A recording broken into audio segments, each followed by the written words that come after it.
Do we want to talk about the lesbian tarantulas?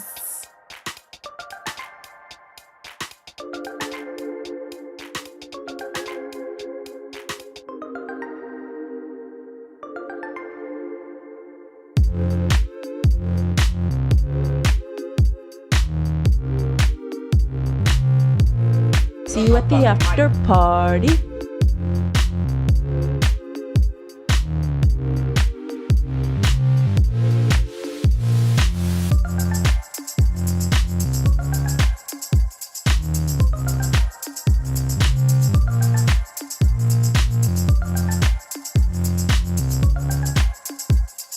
Always harder than that. That's right.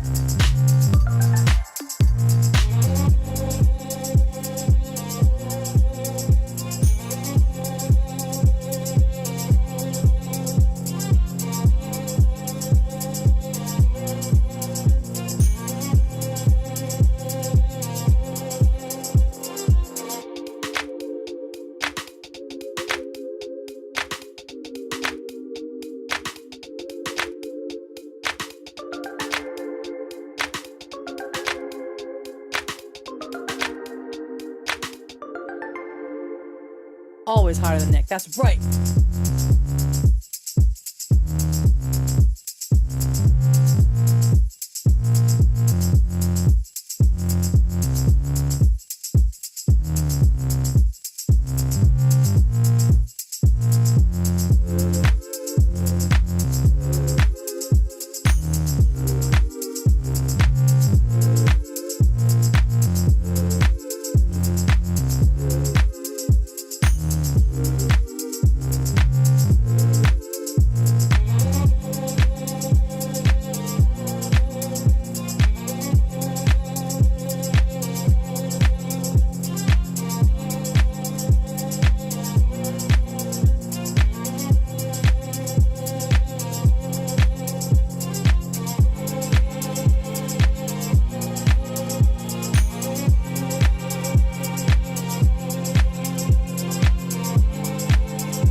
Centered here. Hello, everybody. The voice is on its way back. The hair is finally looking okay again. Hello.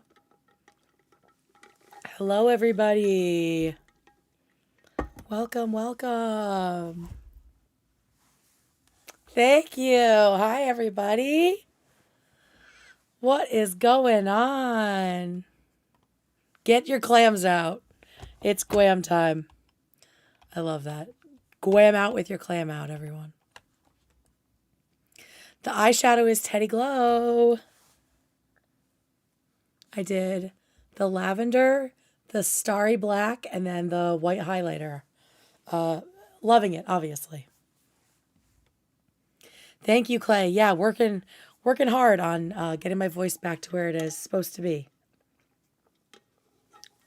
I'm trying to do like a little wintry look. How's everybody doing? All right, we're going to be on for a long time tonight, I think.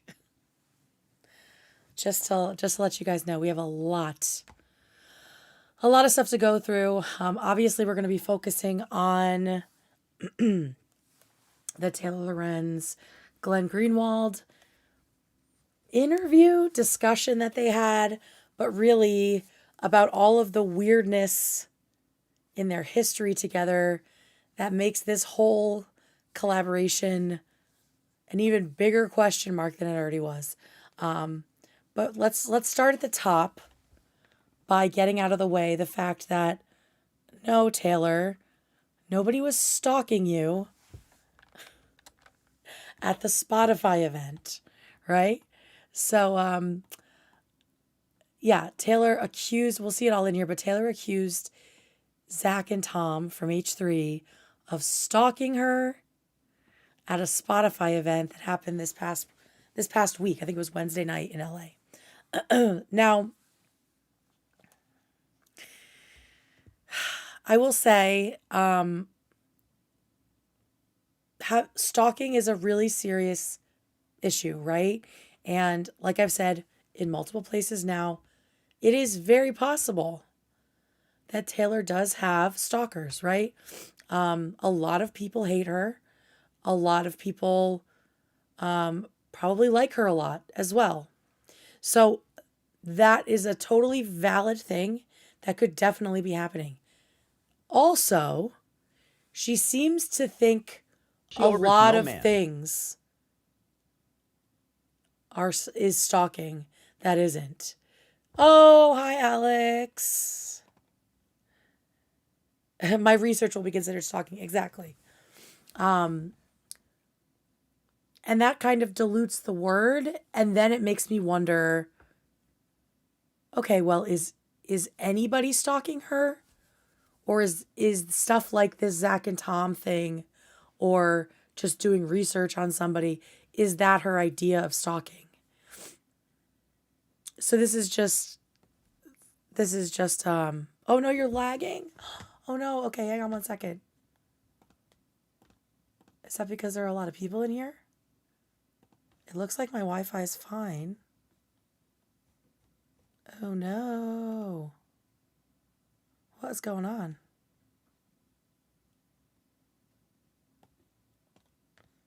Poor, what the fuck? All right, let me try to connect to a different. Stay tuned.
Are we back?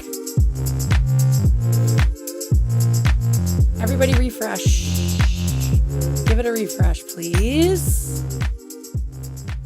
Awesome. Wonderful. Okay. I had to switch my Wi-Fi. I think we're okay. So let's continue. Basically, I was just saying, if you didn't hear, that while it's totally possible that Taylor has real stalkers, it is confusing. Muted? What? It's not muted on my side. We good? We good? Oy vey. No, I have the Ethernet cord. All will be decided soon. All will be fixed soon. Okay. Yeah, Taylor has cursed us. Okay. So, as I was saying, I want to first show H3 talking about this whole stalking allegation, because more and more I'm seeing that Taylor is throwing around words that have specific meaning and abusing those terms to make herself look like a bigger victim than she is. Like I'm saying, if it is totally possible that she has real stalkers, right? She's a public figure. But she also says things like being seen at a party by other public figures is stalking. And so then that makes me wonder, are any of her claims of stalking real? It's like the girl who cried stalker, right? It's hard to know. It's hard to know what's real with her, to be frank. And that's just going to get worse as the night goes on. So here is the crew talking about this stalking incident where they were apparently where Zach and Tom were apparently stalking Taylor Lorenz at a public event they were all invited to. Oh my goodness gracious. There we go. And there we go. We'll do that. We'll do that. And we'll do that. Okay, cool. I need Imager today, so we're going to leave that kind of small right now. All right. I have to say about that. So let me pull up. I got it here. So Taylor Lorenz this morning. So on yesterday, you and Zach went to a Spotify event. Correct. It was large, right? There was like a lot of people there. It was large. It was nice. It was So this was Wednesday, December 2nd, I believe. for podcasters.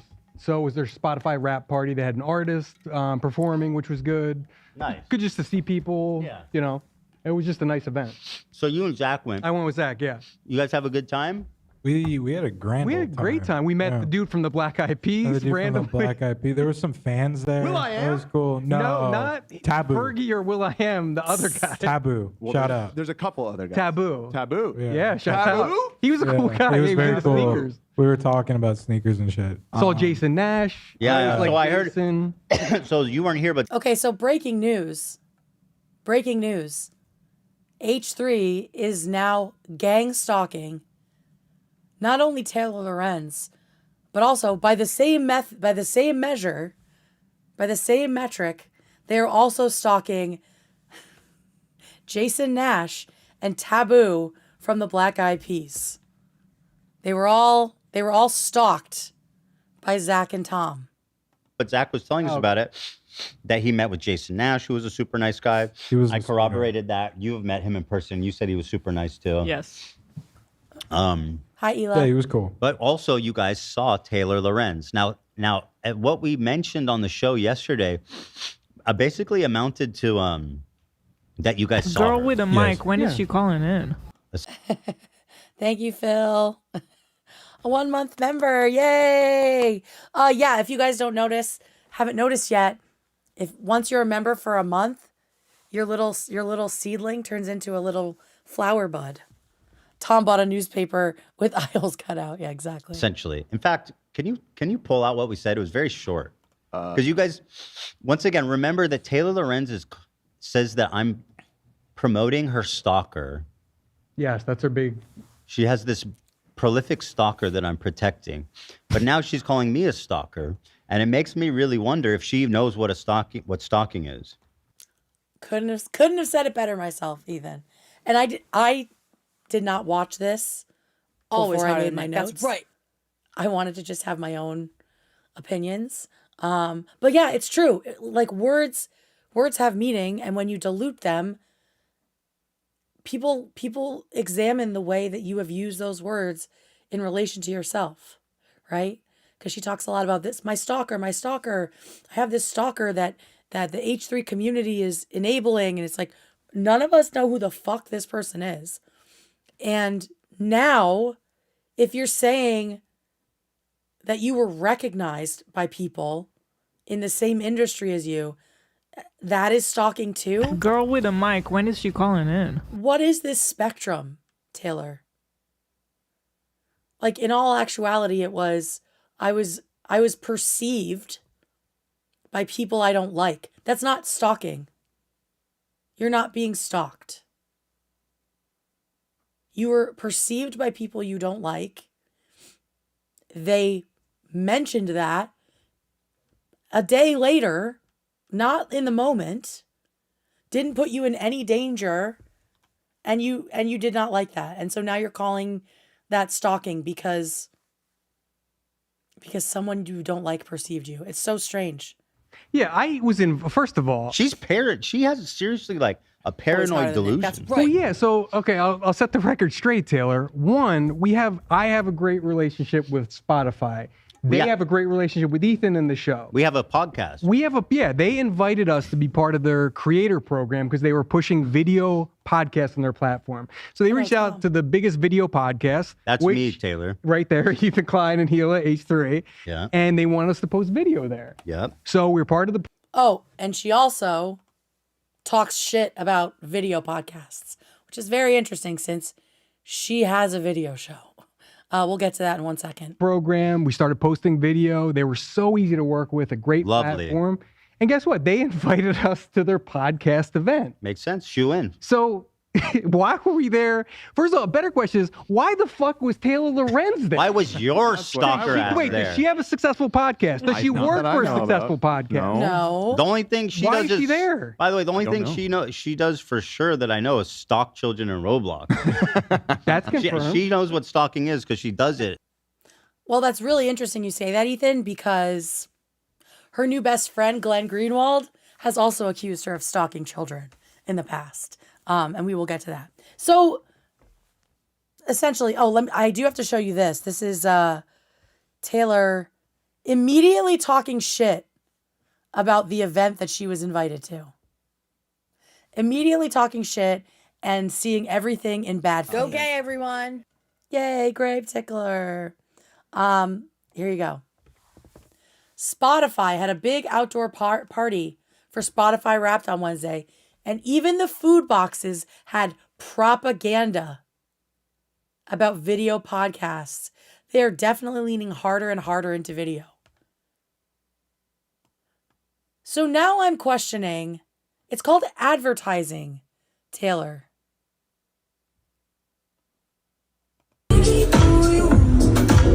So now I'm questioning if you know what the terms stalking and propaganda mean.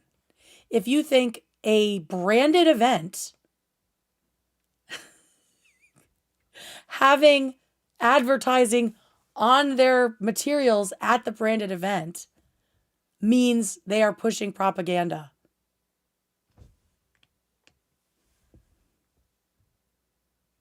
One of my favorite longtime podcasters, the co-host of The Read, which is a great show, Crystal, she always says, words mean things. And it really is that simple. Like, words have meaning. Stalking has a very specific meaning. And so does propaganda. Like, these are real words that have real definitions. And it's so interesting because you'll nitpick about, calling the genocide a conflict or a war when it totally can be 2 or 3 or all of those things, right?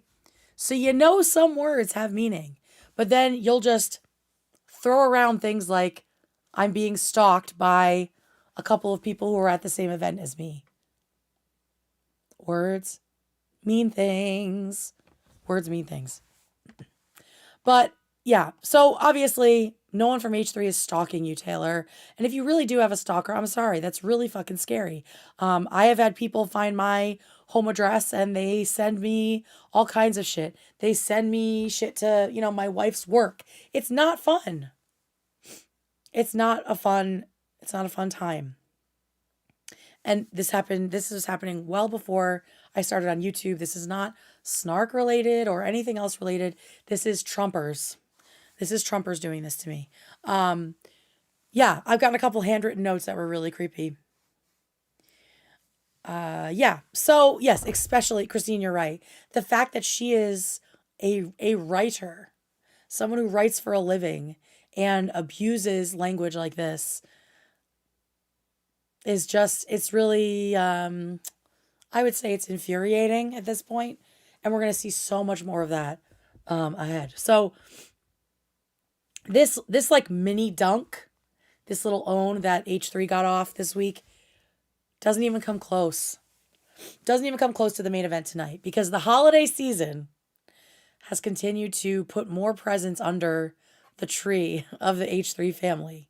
So the journalist Glenn Greenwald recently had Taylor Lorenz as a guest on his show. This is the second time he's had her on. We will talk about both appearances. And he currently streams on Rumble. And so what did these two titans of hardcore quality journalism discuss? Did they talk about Israel-Palestine? Did they talk about the ICE raids happening here? Gerrymandering in the U.S.? Voter suppression? No. Sudan? The Congo? No, they talked about something much more important during their time together. YouTuber Ethan Klein. And the weirdest part of all The weirdest part of this whole thing that I was surprised to discover, because I knew nothing of the two of them intertwined until today. The weirdest thing is that they have hated each other's guts for years. Publicly, profusely, out loud, shouting it from the rooftops, spewing at each other in videos and in tweets, going all the way back to 2021. These people fucking hate each other. And yet, they have come together to throw their journalistic integrity into a volcano and talk shit on a random YouTuber. Now, please understand, I need to contextualize this. Both of these people suck. And I am not taking sides. This is like one of those things where there's two people fighting and you don't know who they are. It's entertaining to watch. So you're just like on the sidelines. That's where we are. Okay? We are not Team Glenn just because he's talking shit on Taylor. Even though a lot of it is insane. Right? This is really none of our business and we're just here to enjoy it and ask some questions. So here's what you're going to see tonight. Their relationship, in my opinion, is a perfect microcosm of extremist politics online.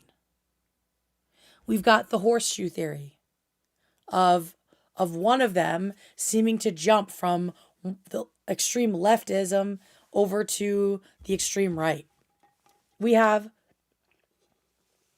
the two of them going at each other, nitpicking and shitting on each other, believing lies about each other, and perpetuating those lies as journalists just to seem like they are the most correct person, the better journalist, with the better politics. It's just an absolute ego fest, and it is exactly what's happening online every single day. They're hurling insults at each other like liberal and right wing, hurling accusations of being paid for, being corporate shills, while both of them have both worked in corporate traditional establishment media in the past. It's very much the Spider-Man meme of them pointing their fingers at each other. And all of this bluster seems to be to try to be the smartest person in the room, which is exactly, in my opinion, the problem with online leftism. It's more about being right, being the most correct, being like the moral authority, than it is about building anything. And spoiler alert, neither of you are the smartest person in the room. So this is going to be a lot. It's going to be a long stream. I have how many pages here? 11 pages of notes. So we're just going to, lots of clips and lots of other things. So let's get into it. First of all, who is Glenn Greenwald? I had to look into him because I've heard his name. I've seen some of his stuff, but I wanted to really ground myself in who this person is. So let me pull up a picture of him for your viewing pleasure. That's like very small. All right, here he is. Here's Mr. Greenwald. Oh, get over here, sir. Get over here, sir. One of these days I'll figure this shit out. So this is Glenn Greenwald.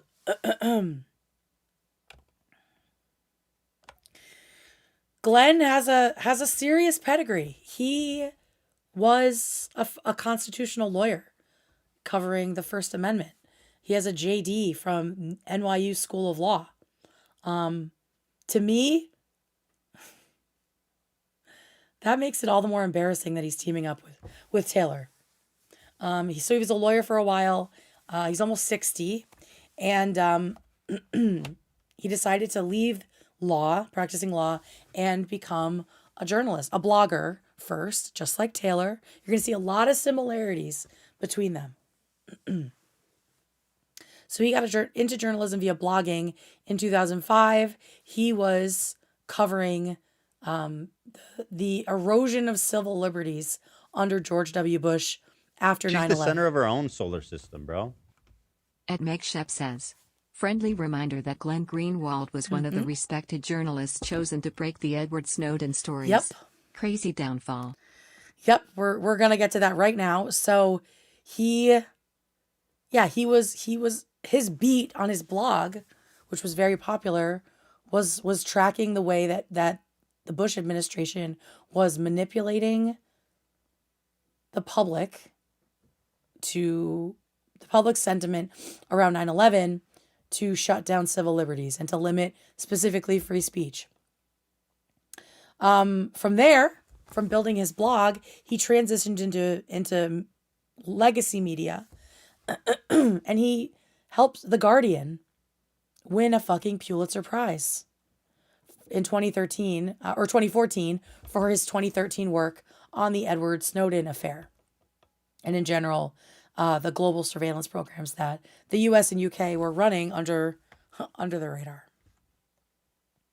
From there, he co-founded The Intercept, which is a super, super left online news outlet. So far, he seems pretty progressive, pretty leftist, right? I will say I have seen a lot of stuff from The Intercept. Haven't always loved it. Have not always loved it. I think that it obviously has a slant. I would go so far as to say it has a pretty hefty bias. It's a great place to confirm your own biases if you are a super duper leftist. But I've also seen a lot of like incorrect shit published there, and errors, and headlines not matching what was actually in the article, and the article itself not matching what really happened. Like, I've seen this multiple times, enough so that I was like, I don't really trust this as a news outlet. Okay. And pretty soon Glenn doesn't either. So he actually resigned as founder of The Intercept in October of 2020 because he complained of censorship. He complained that the editorial staff of The Intercept, the outlet that he founded, was silencing him in his criticism of Joe Biden. Really, when I looked into it, there's so much, and we don't need to go into the nitty-gritty of this. You can look into it. But essentially, according to the editorial staff, he was trying to publish shit about Joe Biden that wasn't true, that wasn't proven. Go gay, everyone. He was making insinuations about Biden's involvement in the Hunter Biden stuff. And this is like when Glenn starts getting like fixated on Republican talking points. And because he hates Biden. So here comes like the horseshoe. The horseshoe, this end of it, of hating Biden, is slowly pulling him over to the other end of it. And Hunter Biden is like the grease that gets him there. So he backs down from that. And so, yeah, he kind of, from there, gets a lot more radical in his opinions. He starts streaming in 2021, around the same time he and Taylor Lorenz start butting heads. He starts streaming in August of 2021 on Rumble.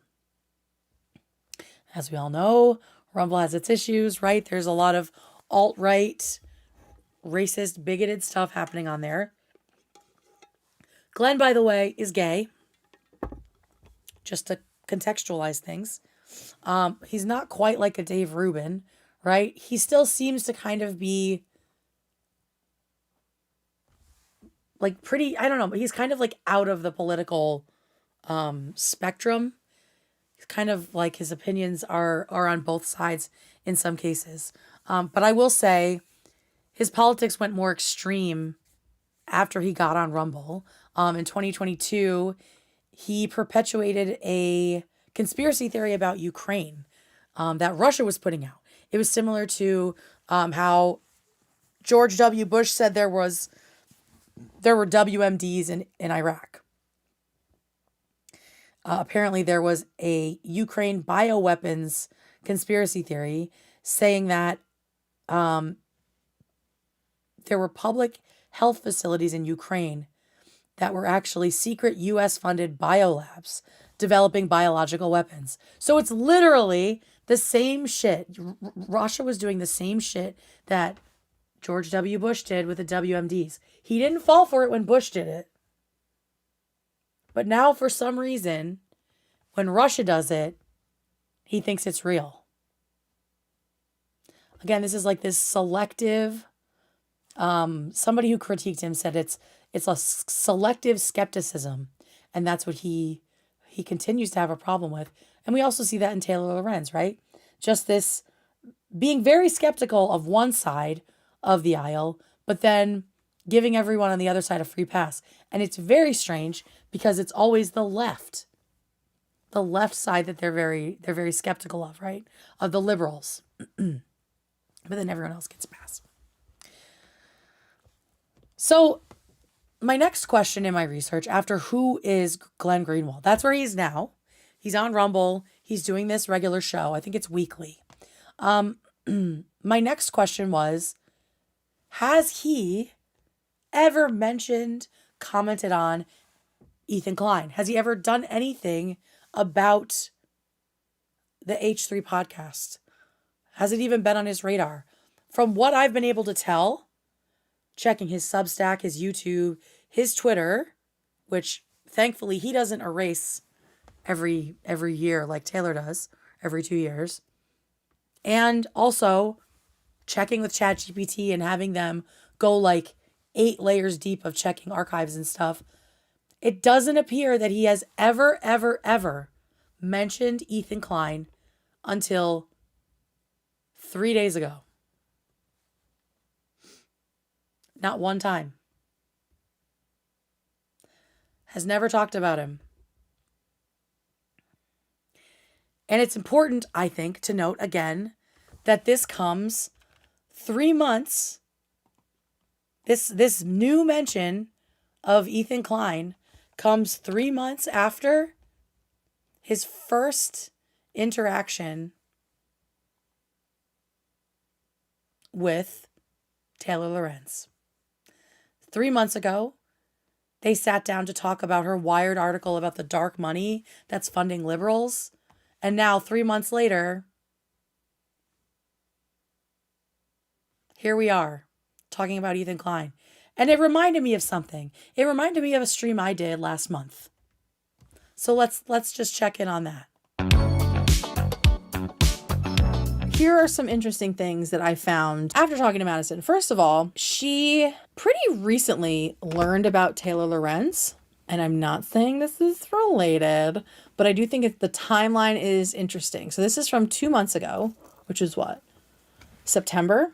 In September, this is what she had to say about Taylor Lorenz. An interview conducted by the incredible journalist Taylor Lorenz. The incredible journalist Taylor Lorenz. Madison put out a video about Ashley Barnes, sorry. So she puts out this video of Ashley Barnes, and this is what she says in this video. And also thanks to my new favorite creator and journalist, Taylor Lorenz. We need to talk about proposed internet-wide laws under the guise of child safety. So late summer, it seems that Madison became a fan of Taylor Lorenz, and then she is in the Ashley Barnes video as well. As Madison would say, I think it's so interesting that she seems to have found out about Taylor in August and then included her in a video again in September.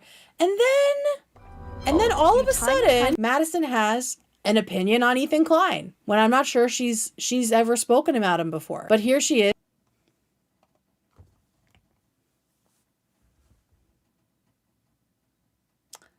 So she's introduced to Taylor Lorenz the same way Glenn Greenwald is, right?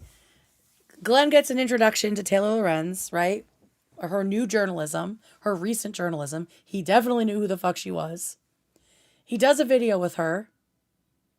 And then just about the same timeline, a couple months later, all of a sudden, he has this radical, extreme opinion about someone he has never mentioned before.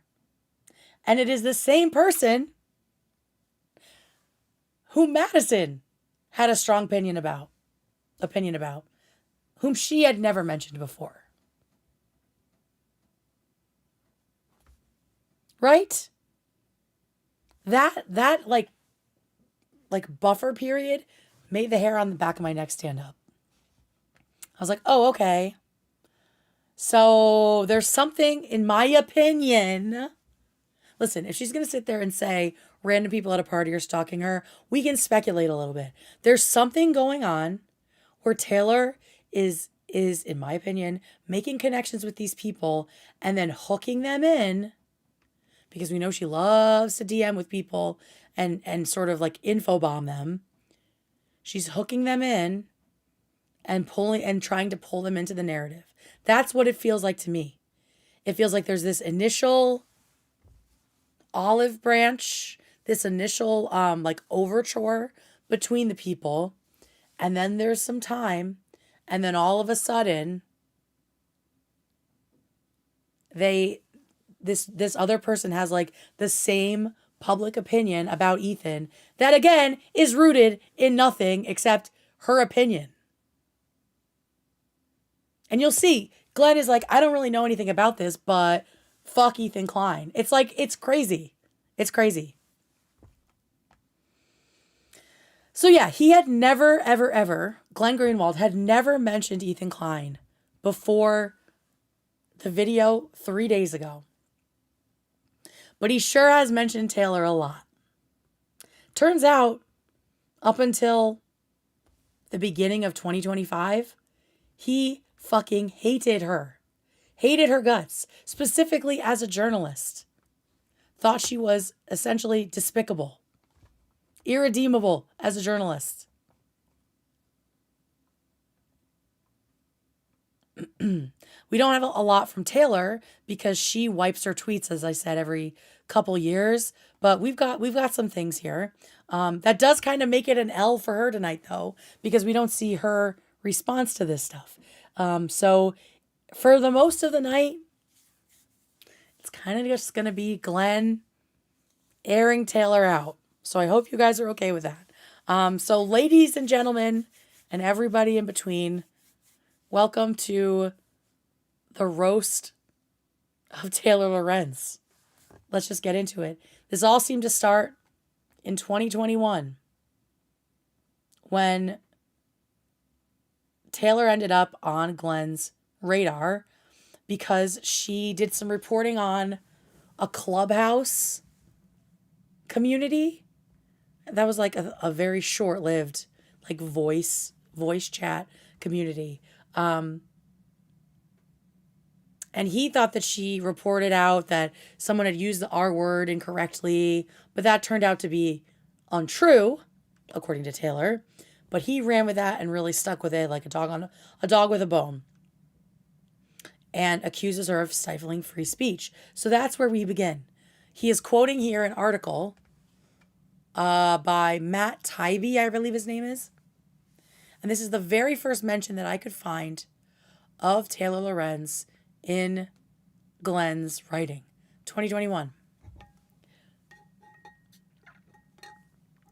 The miserable trend just reached its apex when Taylor Lorenz, a dunce of historic proportions, unleashed on the world by the New York Times, attended an invitation-only Clubhouse chat and falsely reported that Silicon Valley's Mark Andreessen used the word retarded.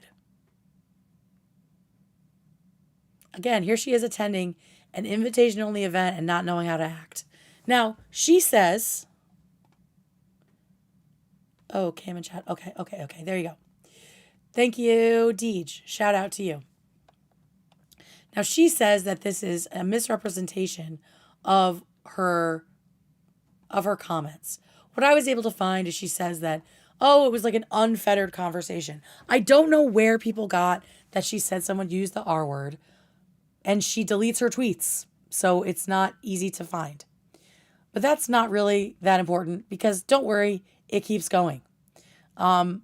Here's another big outrage. So now she's on his radar.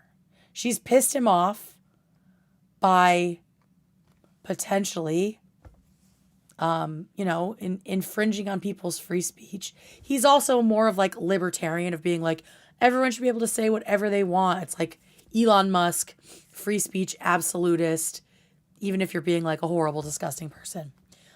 So the next month, she gets under his skin again on International Women's Day. So he says he really, really hates that she makes herself the victim. And you will continue to see that. Taylor Lorenz is a star reporter with the most influential newspaper in the U.S., arguably the West. She's working at the Times at this point. Her work regularly appears on its front page. Her attempt to claim this level of victimhood is revolting. She should try to find out what real persecution of journalists entails. And this is what she said. For International Women's Day, please consider supporting women enduring online harassment. It's not an exaggeration to say that the harassment and smear campaign I've had to endure over the past year has destroyed my life. Destroyed her life as she's working at the New York Times. No one should have to go through this. So that really pissed him off. That one really, really frosted his cookies. And then, this is the same day, so you know he's really pissed. So this person says, per the new framework being promoted by Taylor and legions of other journalists rushing to her defense, that's exactly what it is. They are purposefully expanding the definition. That's what I'm saying about when she talks about stalking and propaganda. Expanding the definition of harassment and or violence in order to insulate themselves from criticism as public figures. I don't know much about Michael Tracy, but that seems to ring true to me. This abuse of language, this semantic abuse of making words mean other things, of weaponizing language to make yourselves look like the victim and also like you are unimpeachable, right? You are infallible, incapable of being criticized because you're such a victim. So Glenn says, the most extraordinary part of all of this is that the only reason anyone is talking about Taylor is because she twice fabricated serious accusations about someone. So by equating your criticisms of her with abuse, she gets to somehow become the victim and her sins are absolved. So now he's accusing her. I think this is the Mark Andreessen thing and something else. I'm not sure what the other fabrication was. But yeah, he's basically saying she's hiding behind like victim language in order to escape criticism. She's just writing all criticism of her off as abuse and harassment.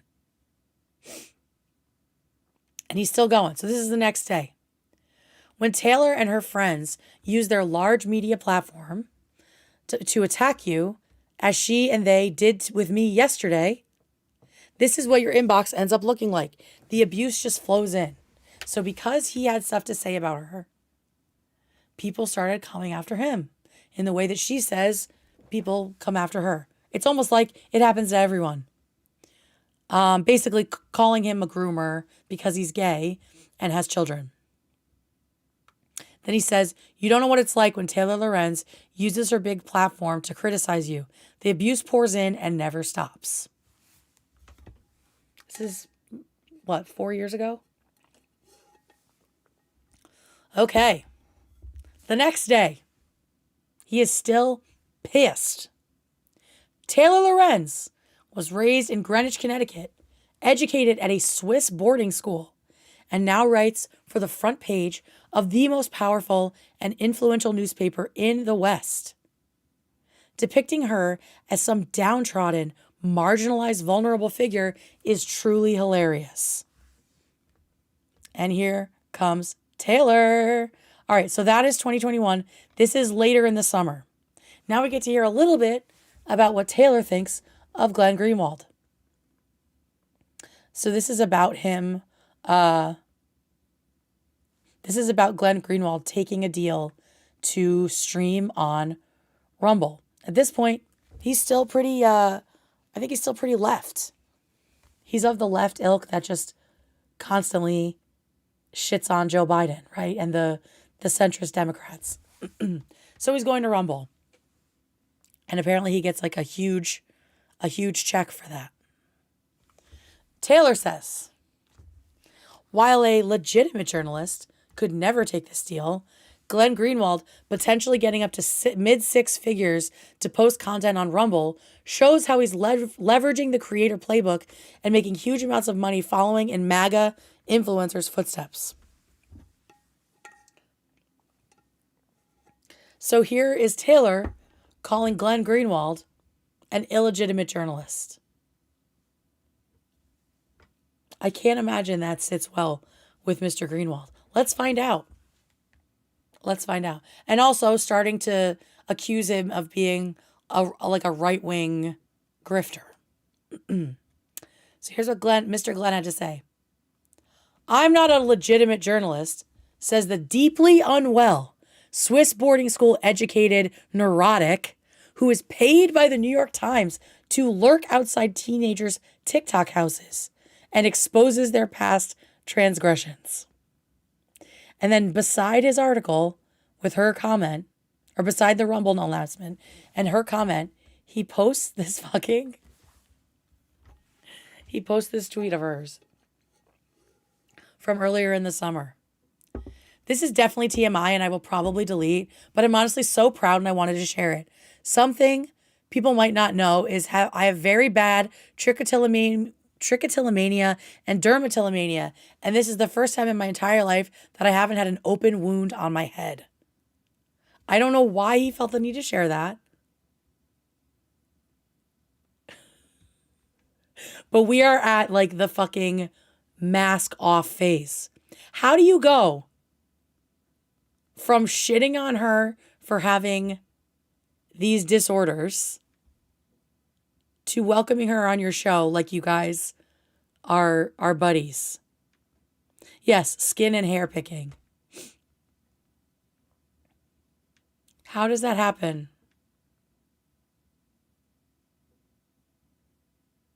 How does that happen? And like I just need to say it. Don't be mean to Taylor for these conditions. I have had friends with these conditions. They are not fun. They are really destructive. We don't need to pick on Taylor for that. There's plenty of other shit to say about Taylor, right? Okay. So yeah, Glenn doesn't give a fuck. Glenn is a petty ass Gen X boomer gay guy. And he is going to fucking burn the house down with himself in it. He doesn't give a shit. All right, so that's August. And then in October, he says, one could call this the Taylor Lorenz syndrome. So many journalists go around casually ruining the lives and reputations of even private, powerless, obscure people, then instantly claim they're the real victim when people object to that and critique their work, which seems to be in Taylor's playbook. I will say a huge sticking point for Glenn is when Taylor unmasked the woman behind Libs of TikTok, Chaya Raichik. I, for one, loved her reporting on that. That is when I became a fan of Taylor Lorenz. That is when we became mutuals on Instagram. And I was like, hey, I love your work. And she was like, yeah, thanks. And I was like, we should do something sometime. She was like, yeah, cool. Let's figure it out. Girl with a mic, when is she calling in? Thank you, Punani Tsunami. So yeah, I thought that was great. He thought it was an invasion of Libs of TikTok's privacy. I think he's full of shit for that. I think he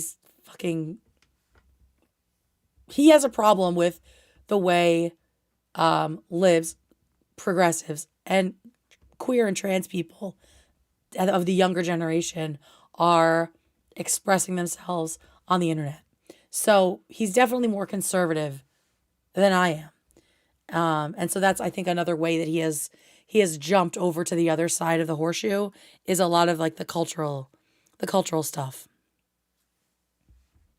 So this was a big one that really pissed him off. And then he also pushes on her age stuff.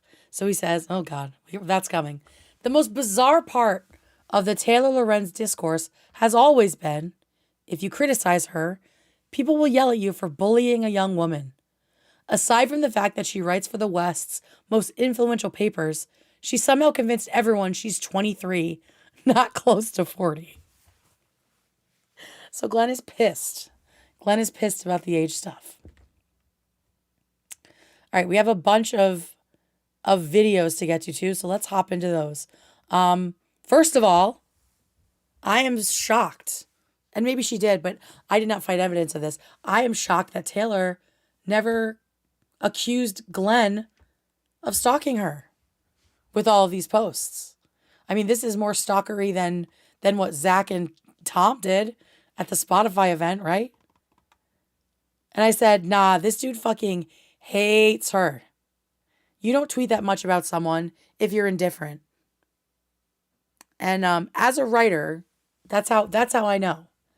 Because as a writer, when someone or something gets under your skin, you have to write it out, and you have to keep like working it and reworking it until it satisfies your brain, until you have like successfully pinpointed why this shit is bothering you. It's like you have to scratch it out from under your skin. And so that's what I feel like this is. Like she is under his skin, and it's going in. This is March 2022. This is like the second year. We're entering a second year of Taylor Lorenz hate. And of course, this whole time, he's making videos. They're both making videos. And Glenn specifically is talking shit about her on his show, on other people's shows. So here he is in April of 2022. He does a video called Washington Post's doxing. This is when he gets really mad about the libs of TikTok thing. Washington Post doxing of libs of TikTok reveals who corporate journalists see as their targets. And of course, Taylor at this point is a corporate journalist, which is, the biggest worst thing. So yeah, he's defending libs of TikTok. I think that that's a terrible look. I don't think that what the libs of TikTok lady was doing was journalism. Added anything. I mean, he keeps talking about how she got harassed. Libs of TikTok's content was constantly and is constantly doxing people, trying to get gay people, specifically trans people, fired from their jobs. Like, bro, you are wrong. He's definitely wrong on this one. And that's what I mean when I say we are not pro either of these people. They both suck. It's two rats fighting each other, and we're just watching. Yeah, so here he is talking about how Taylor Lorenz has no journalistic standards. Journalistic standards at play. I'm supportive of it here because she has the wrong ideology. There's no journalistic standards at play at all. No journalistic principles whatsoever, only political and ideological ones masquerading as journalism, which is something that is probably the single greatest pathology plaguing how the corporate media purports to do journalism. So Well, I will say she's consistent because she's definitely still doing that, right? She is still more focused on political ideology than anything else. Let's see if there's... Oh, here we go. We also have seen her do this before, right? Oh, well, let me play a little bit. I want to look at what was done and then what I think it means. Now, this first became public when Taylor Lorenz, who until a couple of months ago was a reporter with the New York Times, she quit the New York Times and went to the Washington Post, where she now works, wrote a letter to Christina Pushaw, who is the press secretary to Governor Ron DeSantis, the Republican governor of Florida. And she told her, quote, "I'm a tech reporter at the Washington Post. We are running a story exposing the woman behind the Libs of TikTok account. Our story mentions your many interactions with the account and praise of it. If you'd like to offer comment, please let me know within the next hour." She gave her 1 hour. She just shot her an email, gave her an hour to comment. What if she wasn't by her computer? What if she was in a meeting? It's just this is a fraudulent practice they do to be able to say they asked for comment, but obviously not giving the person sufficient time to comment if they don't like the person. So interesting.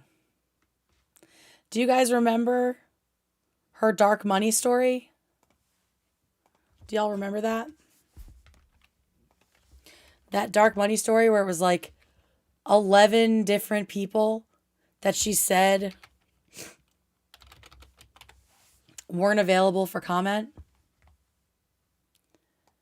No, did not reply to requests. Declined to comment. The rest did not respond to requests. And there were like dozens of people that were not responding to comment, declined to comment, did not reply to comment. Now I wonder if she kept those same fraudulent journalistic practices happening. Because it sure seems like it. It sure seems like she's still doing that shit in her current journalism. Glenn, I don't know if you know that. Now that you guys are best friends, it seems like she's still not giving people enough time to actually comment on things. So yeah, to say, hey, let me know in an hour if you'd like to comment is fucking insane. That's a silly amount of time. We're just gonna keep rolling because he just flames her this entire time. Ironic. But as punishment for bad ideology. And what makes it so ironic is diabolical. Diabolical use of that photo. Just 2 weeks ago or 3 weeks ago, there you see her on the screen, Taylor Lorenz, the reporter who unmasked this anonymous user of Twitter. There you see her on the screen, Taylor Lorenz, the reporter who unmasked this anonymous user of Twitter, went on Meet the Press on MSNBC News and bawled and sobbed and cried because she said that her being criticized by Tucker Carlson and by me has unleashed a wave of harassment against her and her family. People who have found out where she lives, have found out where her relatives live, have sent death threats to her.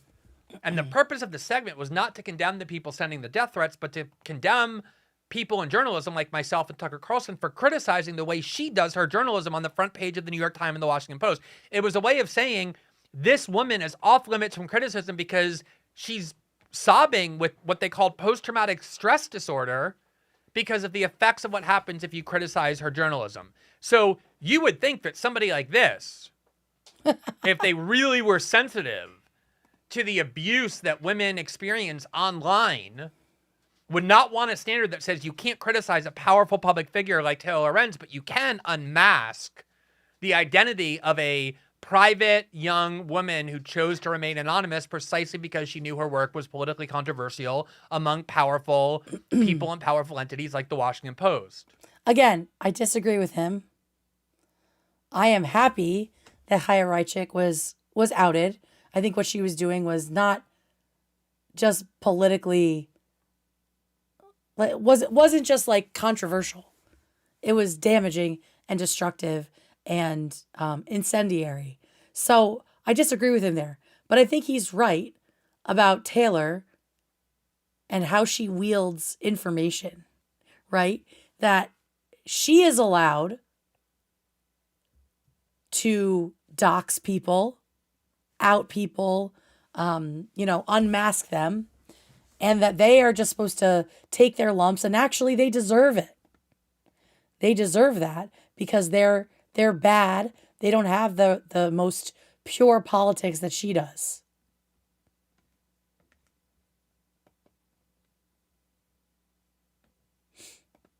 But nobody can even know how fucking old she is without her saying that she's being doxxed. So speaking of stalking, That's what Taylor Lorenz did. And Taylor Lorenz herself built her career on doing exactly that, on targeting completely powerless people. Here's an article back when she was writing for the Daily Beast in 2018. Look at this headline by Taylor Lorenz. The Instagram stars hiding their famous Muslim-hating mom, Pamela Geller. 3 sisters had become mild influencers on Instagram. Their crime? Their mother had views that I regard as odious and that Taylor Lorenz regarded as odious. And Taylor Lorenz set out not to expose the mother, but to expose the daughters who wanted to maintain a distance from their mother for whatever reason. They didn't believe in her politics. They didn't want it to reflect on them. And she went and targeted these extremely young women to try and ruin their reputation because of the politics of their mother. mom. This is what the Daily Beast and Taylor Lorenz did. Here in The Atlantic in March 2019. So that's one example of her doxing. And this one is just from last year. Here she is. Someone made this tasteless joke. Someone just coughed on Taylor Lorenz and put us all out of our misery.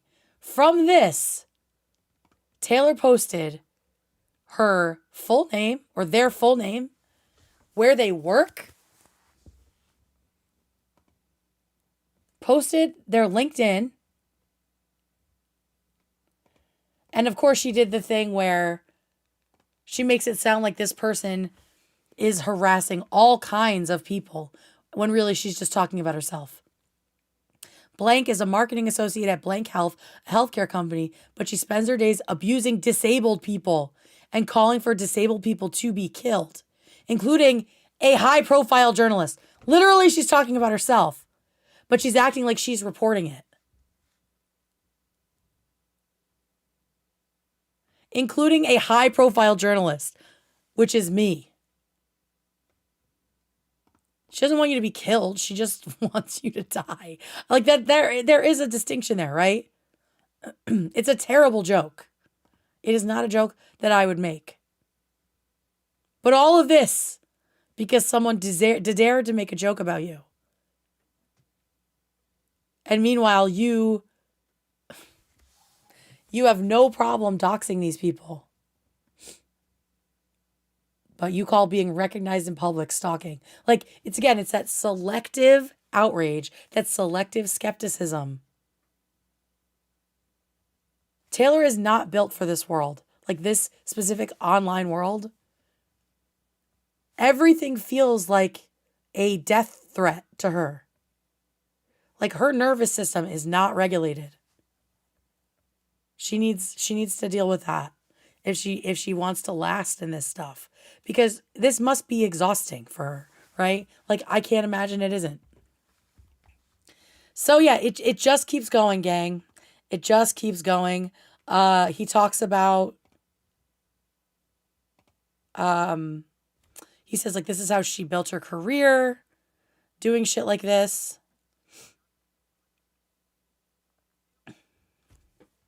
On doing exactly that, on targeting completely powerless people. Here's an article back when she was writing for the and set out not to expose the home for hate.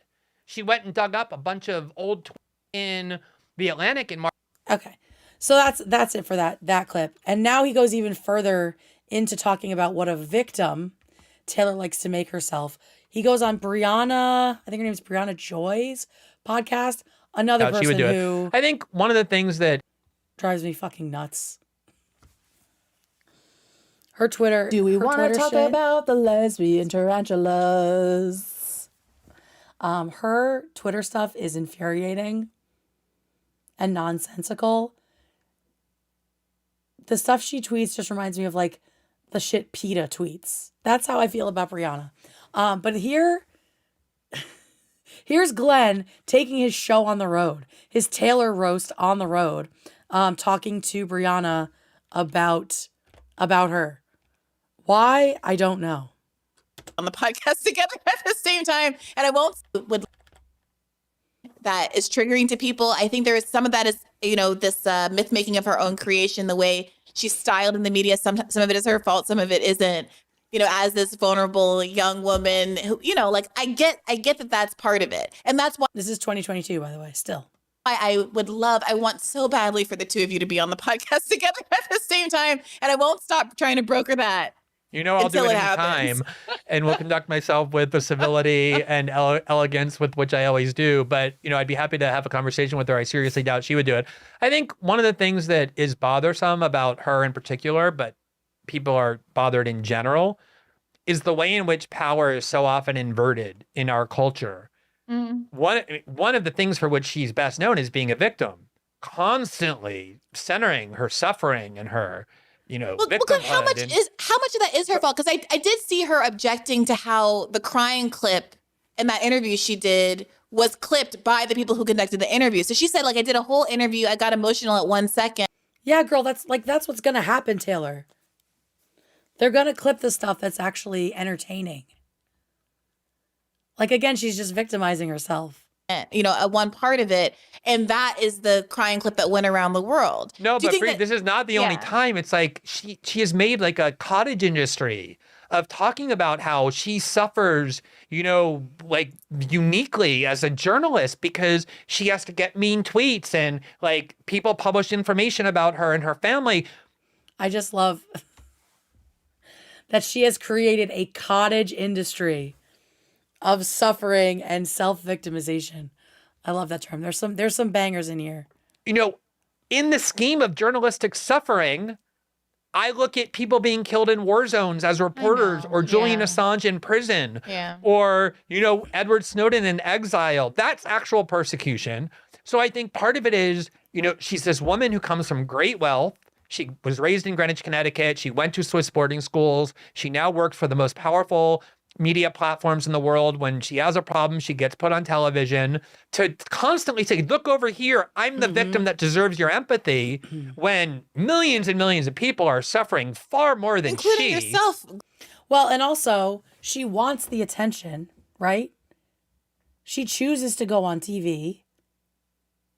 She chooses to do things publicly. And then she immediately positions herself as the victim when there's a reaction to that. She thinks it's all supposed to be exactly one way, right? Everyone's supposed to love me. Everyone is supposed to take this the exact way that I meant it. She has like how is she outraged every single time that the internet doesn't react to her the way she wants? Every single time. How old are you now, Taylor? The world will never know. Glenn, you don't actually talk about it very much, but being the victim of that home invasion, having suffered the way that you have in Brazil, I can understand. I was criminally indicted. I was charged, Bree, with 120 felonies. And prosecutors were asking for 384 years in jail for reporting that I did. When we did the Snowden reporting, I couldn't travel for a year because the U.S. government was insisting that the minute I stepped outside Brazil, we were going to be arrested. So I can see why. I can see why he has a problem with Taylor and sees her as sort of the poster child for this new wave of journalism, right? When he has experienced real persecution from multiple governments, right? He did a lot of reporting on corruption in Brazil, obviously talked about, and he was charged with that, but it was dropped like I think a month or two after he was charged. And then for the Edward Snowden and stuff, he was in hot water. So yeah, I think he's rightfully critical of Taylor making her cushy problems seem like they are these like insurmountable obstacles, right? When he's been through so much. And so I imagine that's one reason why she sticks in his craw like this. So I do think that's part of it is and if I'll compare my mean tweets and death threats by email with anyone's, including hers. And I do think that's part of it. You know, I do a lot of work.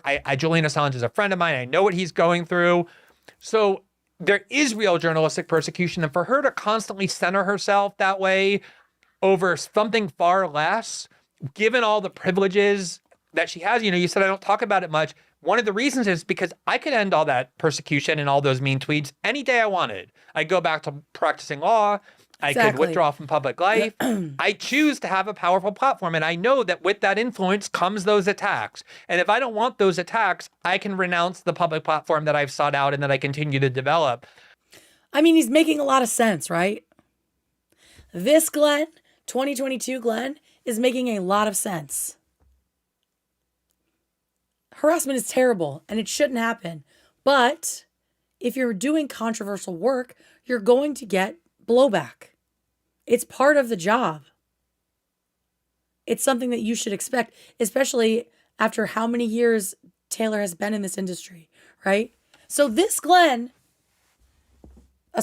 Taylor hate aside, is also making a lot of sense.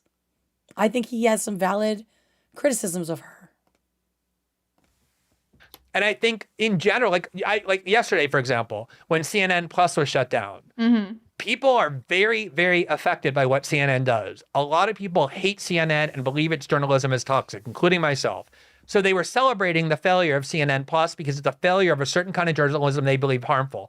They were immediately lectured sanctimoniously by a bunch of journalists. You're not allowed to celebrate this. People have lost their jobs. The same journalists who a year ago were demanding that like nurses and truck drivers be fired by the hundreds of thousands in the middle of a pandemic because they refused to get a vaccine. It's always this kind of thing. Like we're always being told our empathy, our like concern, our emotions have to go to the richest and most powerful people in this society and not to the most marginalized. And I think that's what is so bothersome about her. She's like an avatar of that kind of narcissism. Do you think That's what I was waiting for. She's an avatar of that specific kind of narcissism, of privileged people thinking they deserve more pity for less struggle than other people? Listen, I know for a fact that I do not agree with a lot of what Glenn Greenwald has to say, especially now, especially with how much more extreme he's gotten and the whole Ukraine stuff. But he was a very respected journalist and did a lot of really, really important work in multiple different countries. So I think he has some valid points here. I think we can go back to the tweets now. Yeah. So this is when he's talking about the crying article, right? Look at how NBC and Chuck Todd, with this insanely manipulative 5-minute segment, claim if you criticize major journalists, you're responsible for the hatred they get from randoms. Meanwhile, they take zero responsibility for what they stimulate against their targets. Do you see what corporate journalists are doing? How sick and corrupted they are? They want a framework where they have the right to attack and malign anyone they want using their huge corporate megaphone. But if you criticize them, it's harassment. So for Glenn, he talks about her being this avatar of narcissism, right? But I think she's also an avatar for the kind of corporate journalism he clearly has a huge problem with. And that is, again, something that I think the far left and the far right always do, right? They have to have this scapegoat, this avatar, this vessel that sort of embodies everything they hate about mainstream media, right? That's another thing that the far left and the far right have in common, is this hatred and this distrust for mainstream media. And Taylor fit it perfectly. For some reason, the existence of Taylor in the public world, in the public eye, really, really got under Glenn's skin and continue to. We're only in 2022, guys. Taylor Lorenz regularly ruins people's lives. Teenagers. She investigates and exposes them. She uses her corporate platform to attack journalists. But then she goes on MSNBC to weep for Chuck Todd on how unfair it is she's criticized. How does anyone not see the insanity of this? And then this later in April, she says, Tim Pool and the CEO of the Daily Wire took out a giant billboard in Times Square today in an attempt to discredit my reporting on Libs of TikTok. It says Taylor Lorenz doxed Libs of TikTok. Who would this bother besides Taylor Lorenz? Genuinely. And then she says, it's so undeniably idiotic. It's hilarious that these campaigns have whatever. It's really more about this. But she's basically saying she's very grateful to be at a place, like be at the Washington Post where she's protected and they have a strong security team. Like she's going to get attacked. Okay, so Glenn says, it was completely predictable. And indeed, many predicted that the only real victim of the doxing of libs of TikTok by Taylor Lorenz and Washington Post would be Taylor Lorenz. The outcome is always that this wealthy, powerful media figure who ruins lives is the victim. So I think this is when people start to consider him being pretty right-wing because of his defense of libs of TikTok. I can't say that I agree with him, but I still cannot really pinpoint where his politics are because he and Taylor in general seem pretty close together. Welcome, Christine. All right. Now we're into May 2022. Taylor Lorenz caught fabricating again. Here he is accusing Taylor of lying in her journalism. Fabricating. As usual, casting herself as the victim of a nefarious plot. Okay, everyone. To harass and ruin her life. If you criticize, once the proof emerged it was false, she pretended it was a joke. If you criticize this chronic dishonesty, you're guilty of misogyny. And haven't we seen Taylor still doing that today? Anyone who criticizes her, myself included, she's called me a misogynist. Do we want to talk about the lesbian tarantulas? She's criticized me, called me a misogynist for criticizing her. Now, her little lackey, Cruel World Happy Mind, has called me a misogynist. This is a play for her. It is a play. The imagined victimhood. Do we want to talk about the lesbian tarantulas? Yay, thank you for gifties. Thank you. Okay. Drudge himself contacted Taylor Lorenz to ask for a correction after she said in tweets that a Drudge editor had harassed her. So she's falsely accusing an editor of another paper of harassing her. Drudge told me no one associated with the Drudge Report had contacted her prior.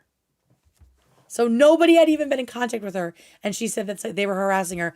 Lauren says her tweets were mostly a joke. It's like how she said, do I have it in here? It's like how she said this was mostly a joke, calling Joe Biden a fucking war criminal before stepping down from the Washington Post.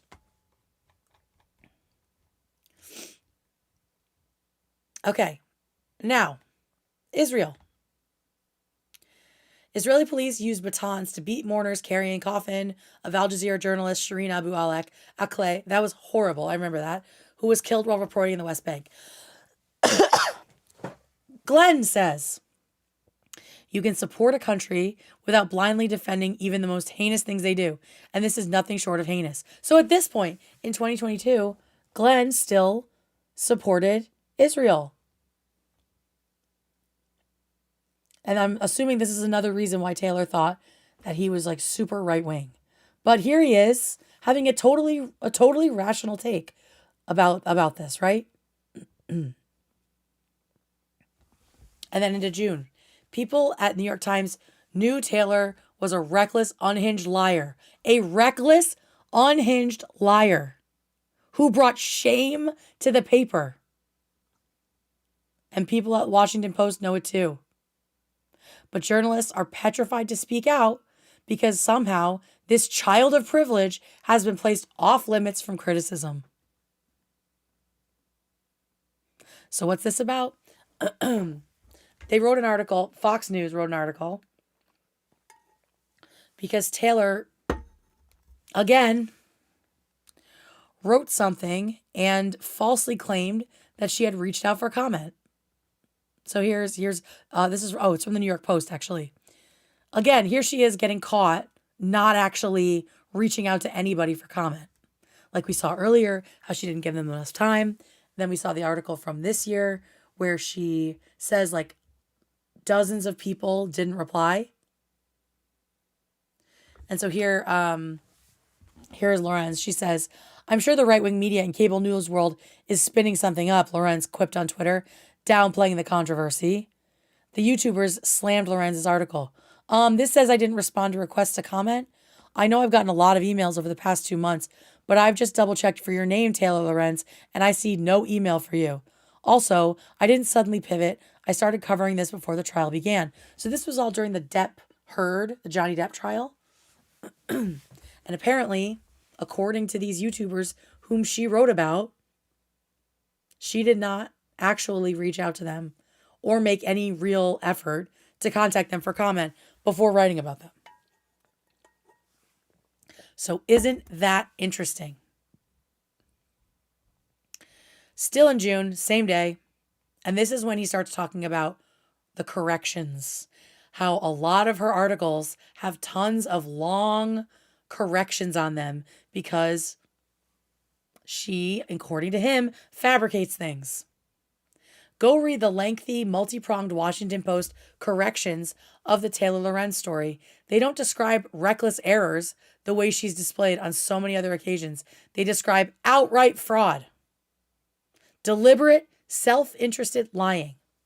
He's not just accusing her of making things up on accident or making a mistake. He is accusing her of intentionally, maliciously committing written fraud, essentially.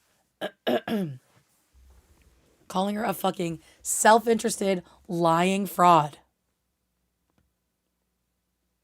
A previous version of the story inaccurately attributed a quote to Adam Waldman. So yeah, this is all like the Depp heard stuff. The Post removed the incorrect statement from the story, but did not note its removal, a violation of her corrections policy. So not only is she putting things in that aren't true, she's also removing them without stating a correction, without issuing a retraction, so you know what was changed, according to the Washington Post. But I wonder why they fired her. I'm sorry. I wonder why she resigned.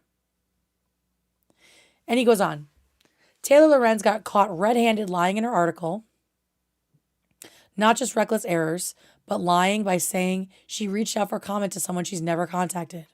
What will it say if the word Washington Post does nothing about this? Oh, misquoting people, baseless claims about creators' earnings. I mean, this is still her playbook, right? In that Wired article, she was doing the same shit.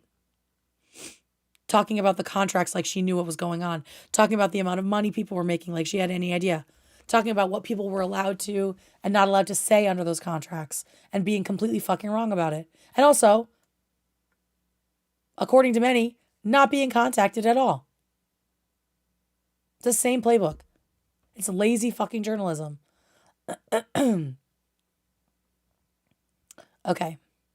Opening the gates of hell. Musk says he will revive banned Twitter accounts. And this was written by Taylor from the Washington Post.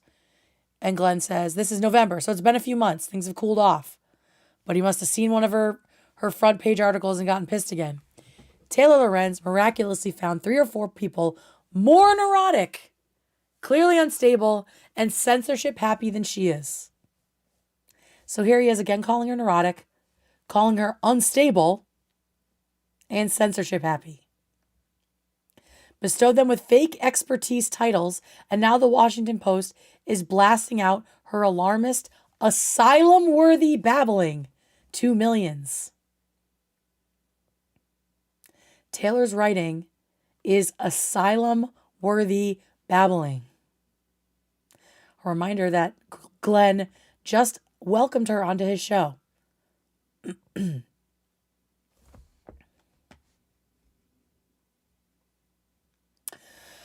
Lorenz's article quotes her unwell Harvard friend, a partisan goon at Media Matters, a UCLA professor whose pro-censorship insanity is off the charts, but not one person who thinks censorship is dangerous.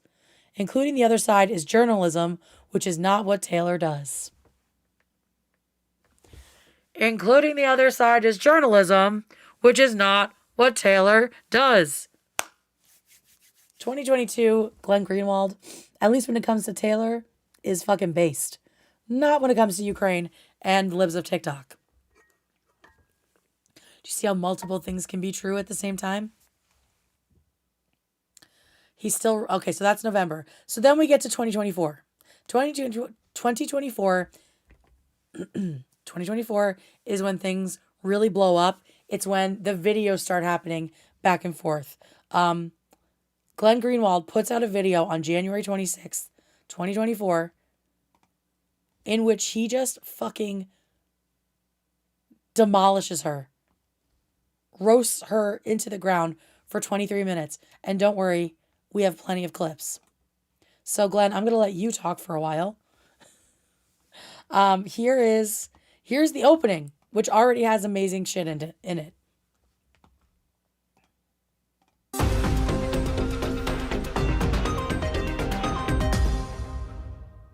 One of the people who has decided that she is a success story, who regards herself as one of the giants of American journalism, is Taylor Lorenz, who used to work at the New York Times, caused one drama after the next, then made her way to the Washington Post.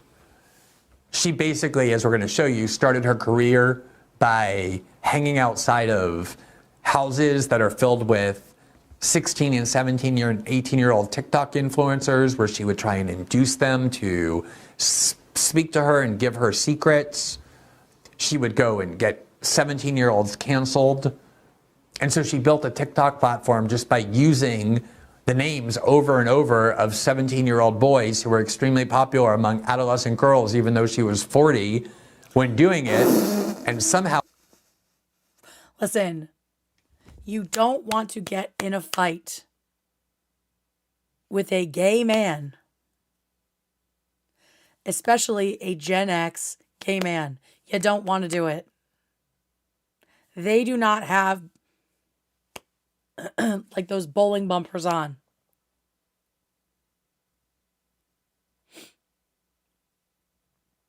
I'm just telling you. You are going to get fucking annihilated. They don't care. As we've seen, they're going to call out your fucking trichotillomania. They do not have the same filters that we do.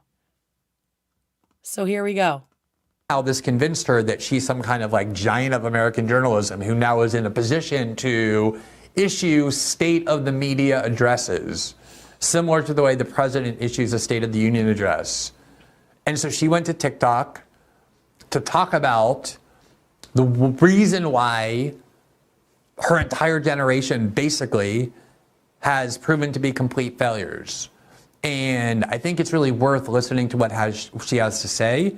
Obviously not because there's any wisdom in it, but because it illustrates the pathologies and sicknesses that have caused the collapse of that part of the media and the unbelievable inability to accept responsibility. Even though she purports to say some of this is our fault, you'll see in the way in which she says it,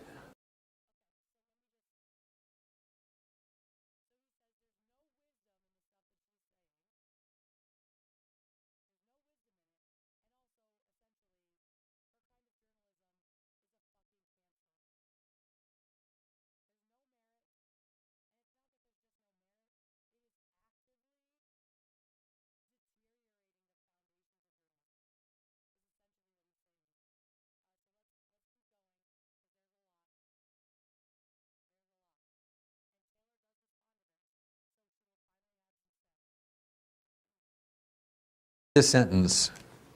Entire digital media ecosystem that myself and a lot of other millennial journalists came up in has been completely hollowed out. And it's not The area of media that myself and a lot of my fellow digital millennial journalists has come up in have been completely hollowed out. I'm so dumb. Thank you for letting me know. I just checked the alert. Okay, so what I said was, I just narrowed down what he had said, which is that there is no wisdom in Taylor's journalism, and that it is a cancer. It's essentially a cancer. It's a pathology that is destroying journalism today. There's no value to it, and it's actually an active con, right? It's an active negative to the world of journalism. So here he is talking now, letting her talk for a minute, and we will see what she has to say. That's what I get for coughing off mic. This sentence. Entire digital media ecosystem that myself and a lot of other millennial journalists came up in has been completely hollowed out. And it's not The area of media that myself and a lot of my fellow digital millennial journalists has come up in have been completely hollowed out. That is exactly what has happened.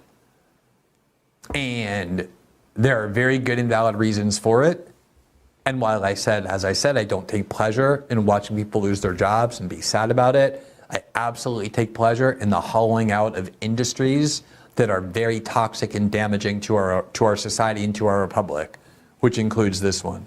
just digital media sites. Local news has been obliterated. The newspaper industry is cratering. Radio is essentially dead aside from NPR, which has been gutted. Meanwhile, hundreds of workers at Condé Nast, the parent company of pretty much every major magazine from GQ to Vogue to The New Yorker to Vanity Fair. All right, that was him just celebrating the cratering of Taylor's kind of journalism. And here's the next I don't think piece. people understand how bad the world would be without journalists. This is so good. Oh, people understand that the world would be bad without journalists. In fact, that's exactly the problem we have, is that none of these people are actually journalists. Ooh. They do not perform the journalistic function. The journalistic function, and if you go and look at Run that back one time. Without journalists. And by the way, we don't make that much to begin with. I don't think people understand how bad the world would be without journalists. Oh, people understand that the world would be bad without journalists. In fact, that's exactly the problem we have, is that none of these people are actually journalists.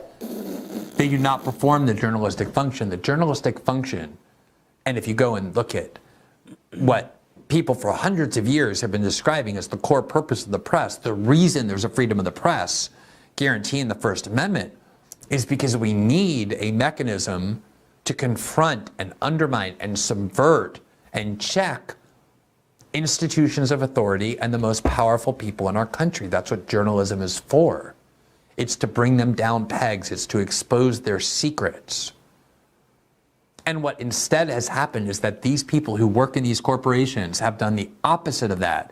They're the ones who are causing our country to be without journalists. Oh my God. So yeah, he's saying, Taylor, always hard. You're not a journalist. Right.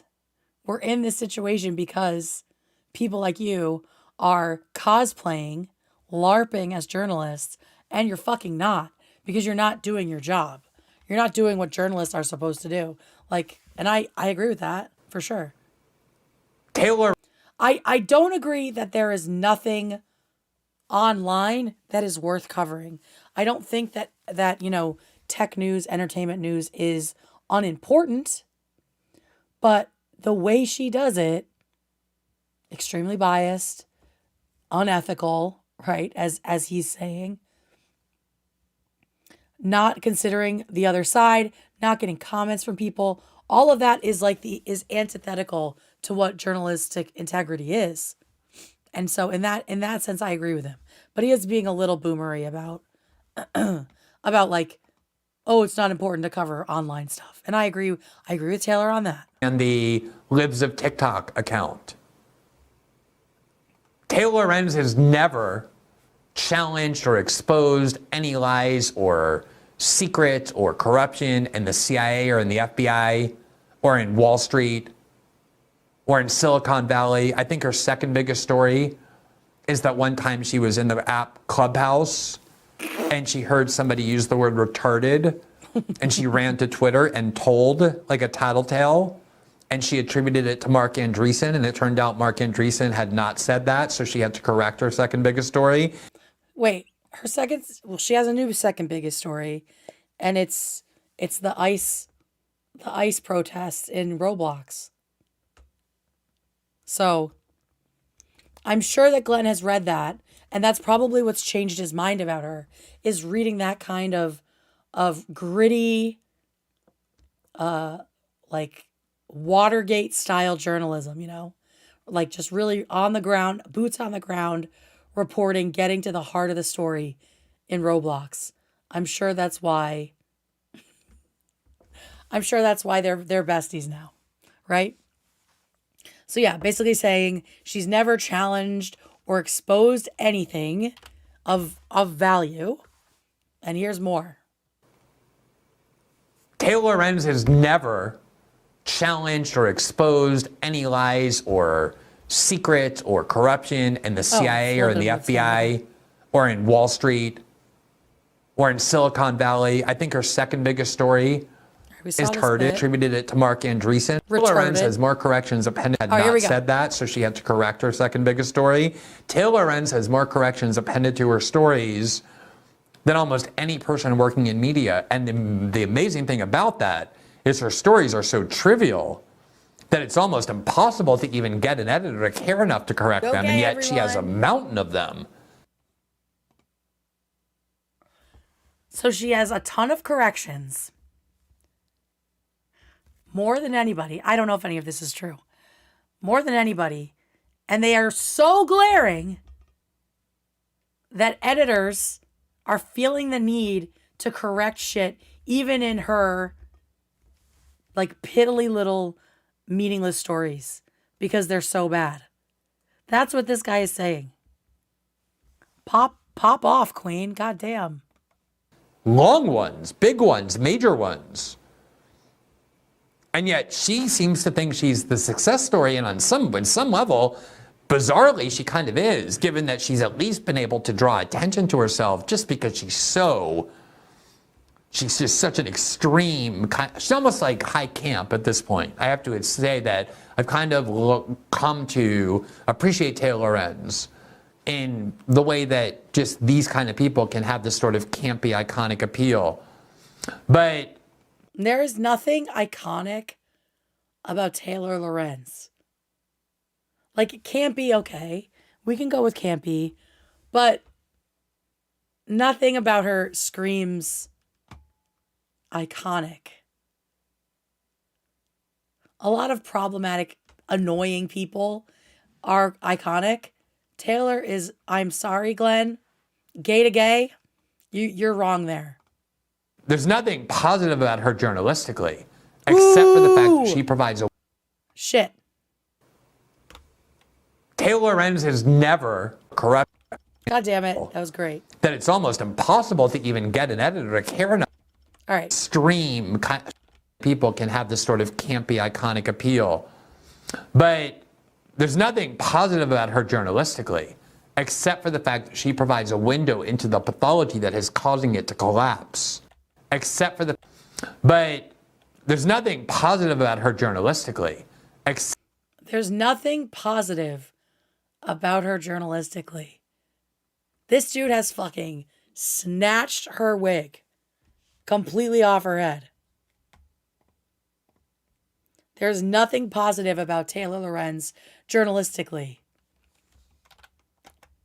Remember that this man brings her on his show to talk about her unimportant, negative, cancerous kind of journalism, to platform it and to fluff it. Just, that's coming. There's so much more. Here he is basically calling her disability, her long COVID bullshit. Taylor, by the way, now identifies as a disabled person because she claims she suffers from long COVID and various immunosuppressive disorders, which is more or less exactly what one would expect from her. So perhaps the deep compassion that I feel for her predicament also prevented me. Glenn, it's exactly what I would expect from someone like her. Holy shit, bro. Gen X gay guys are fucking lethal. Worthy of that person that I really could not muster a rational analysis of anything she said. Taylor, by the way, now identifies as a disabled person because she claims she suffers from long COVID and various immunosuppressive disorders, which is more or less exactly what one would expect from her. So perhaps the more or less exactly what someone would expect from her. Holy shit. And then at the end of this clip, at the end of this segment, He calls in someone else to pile on. So and turns before we into a get bitch into these fest. broader themes, and like I said, I don't want to make this focus on Taylor Lorenz, in part because it's not particularly significant, even though it is extremely entertaining to talk about her. I just want to get your kind of, what was your visceral reaction upon listening to that video? Well, I, like you, just love to hate on Taylor Lorenz. I think that's the only reason she has a career is because she just makes people so angry they can't look away. It's a total train wreck. And I mean, valid. Based. You know, I run an independent media company called Base Politics. We are a nonprofit, but we are in. All right, that's all we need from you. I just wanted to show that yet again he collabed with another woman to talk shit on Taylor. Okay, so after all of that, we finally get to hear what Taylor has to say. Remember, 2021, all of her tweets are gone. She wipes her account every year or so. So we have no tweets from her from 2021 unless they've been screen grabbed by Glenn Greenwald and shared that way, which is a reminder to us all. If you see something that Taylor says that you think is going to be useful in a couple years, just make sure you screenshot it because she does get rid of them. And that's not stalking. That's not a stalker thing to do. Okay, so 3 days later, Taylor sits down after this scalping to respond to it. And she tries to be not even self-deprecating, but just oh my God, why do I even care about this? And it is just, it's so cringe. You just have to see it to believe it. We're going to start with a little bit of it. I first want to point out the hashtags here. Hashtag funny. Hashtag funny video. Hashtag media. I think by the hashtags alone, we know she is approaching 40 years old. If not older. Hashtag funny. What are we doing? What are we doing? Okay, so here she is. Oops, I disliked it. Hi, everyone. That's what she gets for me having to sit through this. Apparently, Glenn Greenwald has posted a 15-minute manifesto about me to the internet. So I thought we could watch it together. Let's check it out. So first of all, I'm just so aloof about it. I'm just so cool. And it's not bothering me at all. Oh, it's bothering her. he tweets, the titan of American journalism, Taylor Lorenz, just issued her State of the Media address, mourning the mass layoffs sweeping her industry. It's worth hearing. Thanks for saying it's worth hearing, Glenn. Nothing could more clearly expose the pathologies within U.S. media that have led to their well-deserved collapse. Okay, well, let's see what this man has to say. One of the people who has decided that she is a success story, who regards herself as one of the giants of American journalism. Okay, definitely don't regard myself as a giant of American journalism. Is Taylor Lorenz, who used to work at the New York Times, caused one drama after the next. Caused one drama after the next. If by that you mean broke page one stories. Then made her way. Oh my God, you're so cringe. Basically, for the most part in this video, she is sitting there pulling a denims, reacting with her face, but not saying anything. But the biggest thing she defends, she does it multiple times, is she defends any attacks on her age. Of course, that is the thing that gets under her skin more than anything else. She takes time twice in this response to talk about her age. And this one was specifically or especially hilarious. She built a TikTok platform just by using the names over and over of 17-year-old boys who were extremely popular among adolescent girls, even though she was 40. 40? What?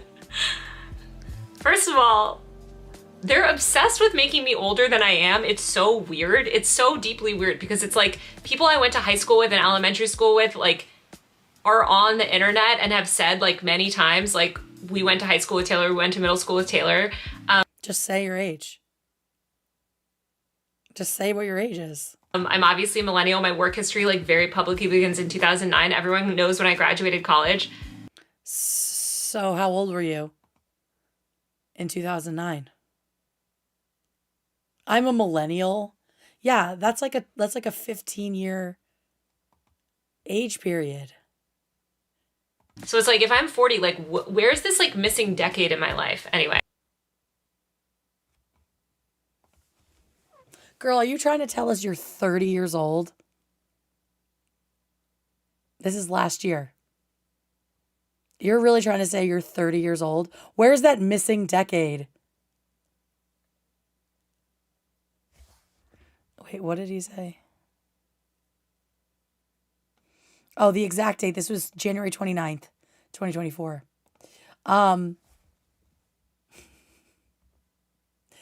It isn't a missing decade, girl. It's a missing couple of years. For her to really be like, God, everyone knows how old I am. Anyway, 40, more like 30. Like, this is why people keep talking about it. Because you keep being fucking weird about it. If you graduated from college in 08, 09, my work history famously started in 09. You were probably 38 at the time that you filmed this video. A lot like me, I graduated in 08. 38. And you're 39 now. You are not 10 years younger than 40 and haven't been for almost 10 years. And here's another one of her spending time debunking or making more confusing these questions about her age. The reason why her entire generation basically has proven to be complete failures. Wait, my entire generation. What generation am I in, Glenn? What generation am I in?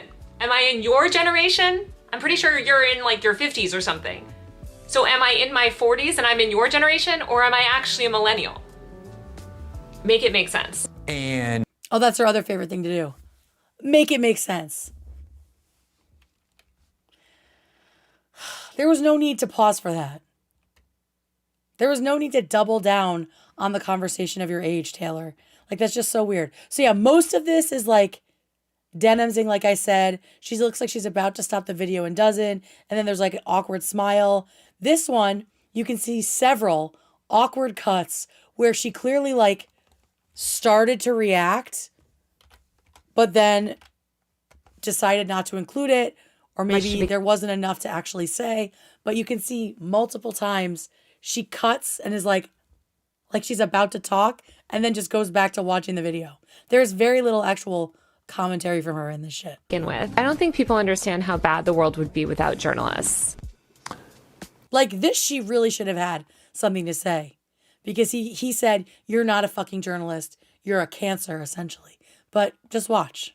oh, people understand that the world would be bad without journalists. In fact, that's exactly the problem we have, is that none of these people are actually journalists. Look, no response to that. No response. And there's another one coming, but I want to go back and see that one again. She does the denims. The world would be without journalists. Oh, people understand that the world would be bad without journalists. In fact, that's exactly the problem we have, is that none of these people are actually journalists. They do not perform the journalistic function. The journalistic function, and if you go and look at what people for hundreds of years have been describing as the core purpose of the press, the reason there's a freedom of the press. Another one. You see it? She was about to say something, had nothing. She's like, I'm just so cool. And then she like checks the camera and she's like, yeah, I still look really aloof. I really look like this is not bothering me at all. Function. And if you go and look at what people for hundreds of years have been describing as the core purpose of the press, the reason there's a freedom of the press, guaranteeing the First Amendment. So yeah, that happens a lot. There are these cuts where it looks like she's about to have an opinion, about to have a rebuttal, and then she just doesn't. She edited out something. Maybe she started, blathering and realized it wasn't a cohesive statement. Does she not know that she could try again? I don't know. And then here is her reacting to Glenn talking about all the corrections that she has, which we saw, right? We saw she has a huge Come with correction. links. Come with the links. Oh, look how mad Lorenz has more corrections. Look how mad she is. Watch how quickly she goes from totally over it to like actually pissed off. I had stories that like made people pass laws. I never even wrote this story. Glenn, if you're gonna say that I wrote stories, come with links. Come with the links. Jesus. Fucking bone chilling. Lorenz has more corrections appended to her stories than almost any person working in media. And I have almost no corrections. What are you talking about? Once again, you just made up a story that I've never written out of nowhere. the amazing thing about that is her stories are so trivial that it's almost impossible to even get an editor to care enough to correct them, and yet... Okay, clearly this man, like, doesn't read my stories. She has a mountain of them. Long ones. Nothing. She has no... She has... Girl, why didn't you pre-watch this? In 2024, you didn't know to pre-watch something so you would actually have your argument together? Do you think he's just doing all this off the top of his head? This is so embarrassing. You're just sitting there fucking taking an absolute shellacking from this guy with a fucking maniacal smile on your face and going, make it make sense. Because you're such a millennial.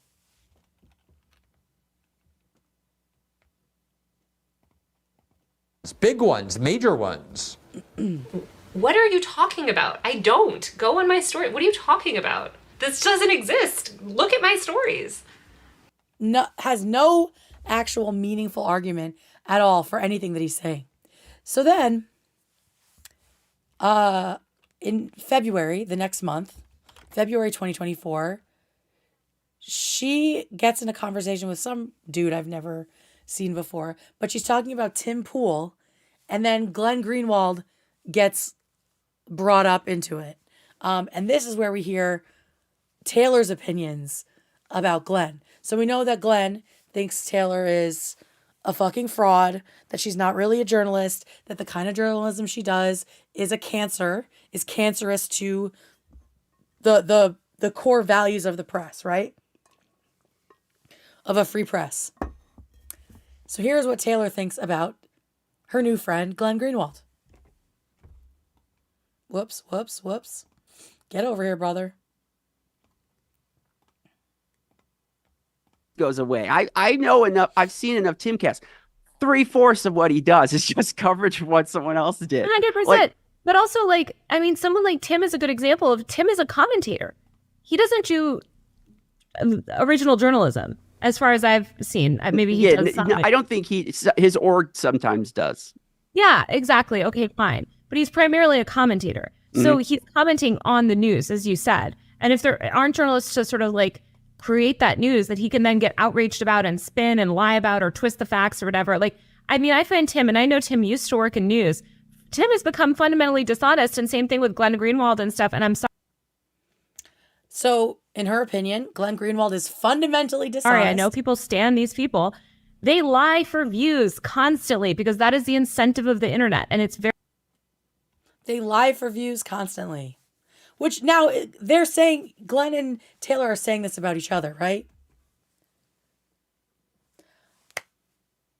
So everyone's always lying, according to Taylor. And Glenn Greenwald is fundamentally dishonest, right? She's also called him an illegitimate journalist, right? So I'm gonna break here because I have to pee. And when I come back, we are going to catch up to modern day when Taylor and Glenn first appeared together on screen 3 months ago, 3 months hence. And you can tell that they have not really resolved their issues. So I'll be right back. Don't go anywhere. I mean, go pee if you need to. Get a little snack.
Welcome back, everybody. There we go. The curls are curling. Hell yeah. All right. Let me see fan funding, what I've missed. Lana, thank you for the gifties. Alexandra sent her first milestone. Sweet little flower bud. Blue Meanie, thank you for becoming a member. We got Grape Tickler. I think that's all I missed, right? Yes. Okay, great. So, where we left off. Let's recap everyone's feelings for each other between 2021 and this year, right? Because this was into 2024. Glenn seems to feel that Taylor is an unethical hack who isn't a journalist, who fabricates stories, who has tons of corrections on her stories, doesn't follow due diligence with sources, and ruins people's lives, especially teenagers, by stalking them and doxing them and harassing them, all while positioning herself as the perpetual victim and pulling focus to her own, by Glenn's estimation, fake issues, fake disabilities, fake victimhood in general. That seems to be his opinion. And remember that he was so passionate about this that he tweeted and made videos about her with himself, with other people, over the course of 4 years, from early 2021 through mid 2024, was constantly hating on Taylor Lorenz. And as for Taylor, she has shown that she thinks Glenn Greenwald is an illegitimate journalist, that he is fundamentally dishonest and lies for views, that he's a right-wing extremist and a right-wing shill for going to Rumble. So what I don't understand, this is where the questions start to arise. Why are they working together? How do you sit there and say all of these things about each other, some of which seem to be pretty valid? How do you sit there and do that and then trust each other's journalistic integrity enough to sit down and discuss different issues? And also to trust platforming that person to your audience, right? Because you, like Glenn, you talk so much about what a fraud Taylor is. Having her on your show is platforming her and giving the seal of approval of her to your audience. It's co-signing everything she's done. And absolving her of her sins. And Taylor, you sat there and said he makes things up for views. So why should we believe anything that he has to say now? Why are you platforming this right-wing extremist? Where are your principles? This guy 2 years ago said he supported Israel. Where's that moral purity we all love so much about you? So in the middle of 2024, something interesting happens that kind of answers a little bit of this question. Taylor gets released from the Washington Post, whether it is of her own volition or a compelled resignation. People have opinions about that. Some have deemed she was fired. People have deemed that. And it came after this. She posted this on her stories. She thought she was slick because she did close friends. But somebody got in there, girl. And to me, that's like, okay, you are an elder millennial because you really thought that was going to protect you in 2024. So she called then President Joe Biden a war criminal in her story. Like, way to never get invited back to the White House for a press event ever again. When keeping it real goes wrong, you know? So around this time, this is when Glenn starts saying stuff like, oh, she's high camp. She's kind of iconic. And he kind of starts going easier on her after she is let go from the paper. And by the end of 2024, he's pretty fully team Taylor, even if it's kind of ironic. And I will say, like, this is the curse of extreme leftism bordering on horseshoe extreme rightism, is that nobody who actually has a job and influence is deemed to be good enough to trust and follow. Because when Taylor had a job, she was just a corporate shill, right? But now that she's unemployed, he can like her again. But now she has less influence. Right? So yeah, end of 2024, we get this from Glenn. Shockingly. When Taylor was on the New York Times and Washington Press front page, many earnestly denounced her journalism. Many being you. Many deemed. But it's been clear for a while, since she got unemployed. Above all, she's high camp, an unapologetic caricature of neurotic old millennial liberals who dominate online punditry. She's borderline iconic. She's borderline something.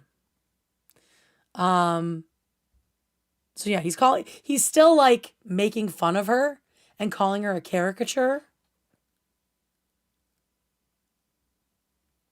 But now, like, he's clearly just like making fun of her.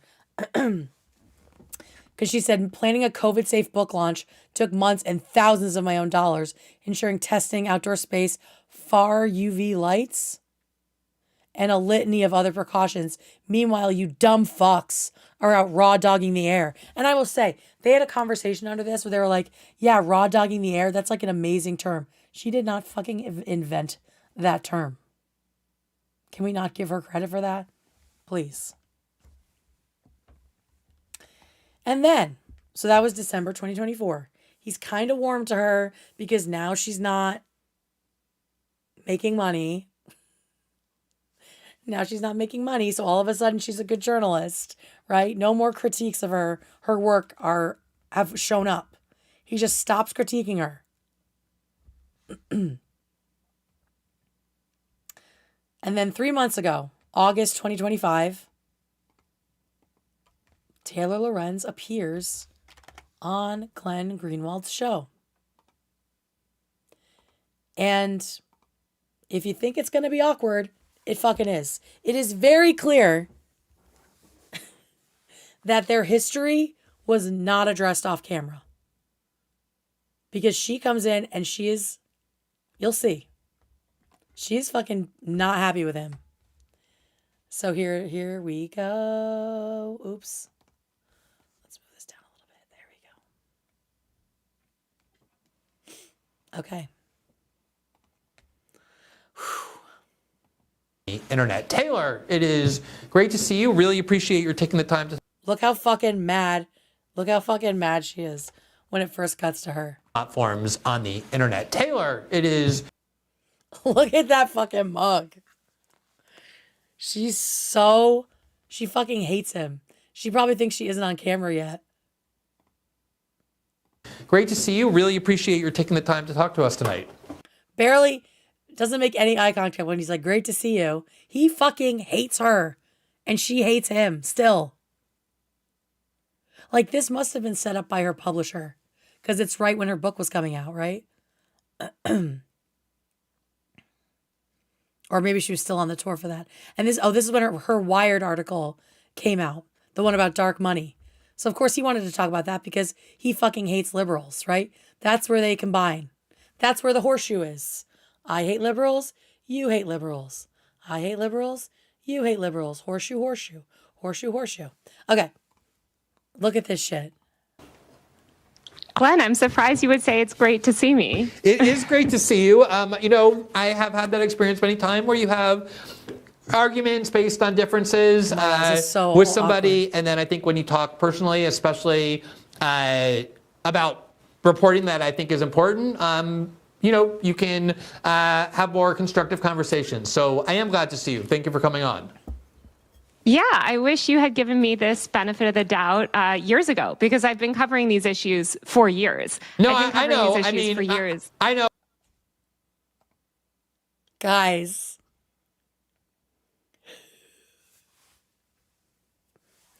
Why didn't you guys squash the beef off the air? Because you're all gay for each other. At Violet Mutz is gay. She thinks we don't form memories. Why didn't you squash the beef off the air, Taylor? This is crazy. This is crazy. Let's watch it again. Coming on. Yeah, I wish you had given me this benefit of the doubt years ago, because I've been covering these issues for years. No, I know. These issues for years. I know, and maybe I could say the same. You have your own show. You could have invited me on as well. But in any event, we'll get to some of that, I think. You're welcome anytime, Glenn. All right, I'll definitely invite myself on. But since you're here... I'll definitely invite myself on. Meaning I've never been invited, and I know you're not going to reach out, bitch. This is like... This is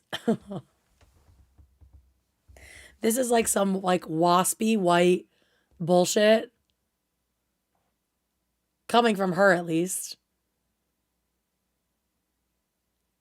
I cannot fucking believe that they did this and that he left it in. It's crazy. Like, squash the beef off the air.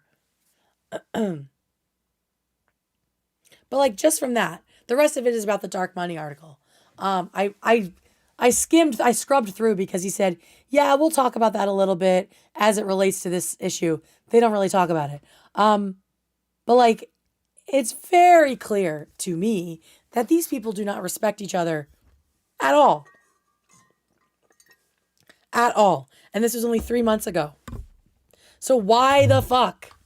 Again, I ask why. Why the fuck are they joining forces now? And to do, of all things, to talk about Ethan Klein. Like there are so many like actual like journalistic stories going on that they could be teaming up on, and they choose to talk about Ethan. Like that's the most pressing matter right now. I will say, I am relieved to finally have another man who is flushing his journalistic integrity down the toilet. Because it's been really hard, as you guys know, really hard for me as a feminist, as a misandrist, to watch only women shit can their credibility and integrity as commentators and journalists in the name of, I'm not even really sure what, relevance, belonging in this extreme leftist online space. I'm not really sure why they're doing it. I have to say, I didn't expect it from a dude in his 50s. I feel like he has bigger fish to fry, but I'll take it. I'll take it as a win. I'm also really glad that I watched all of this before I watched their conversation about Ethan. Because now that I have all of that historical context, especially Glenn grandstanding about journalistic integrity and focusing on the systems of power, right? Going after the stuff that matters and uncovering secrets and lies, right? Really paints their conversation in a different light. So all of this leads up to the latest video, which just went up a couple days ago.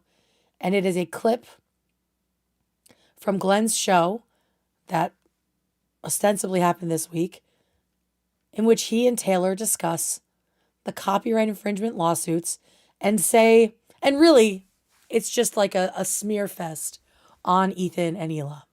It's less about the lawsuits and more about just talking shit.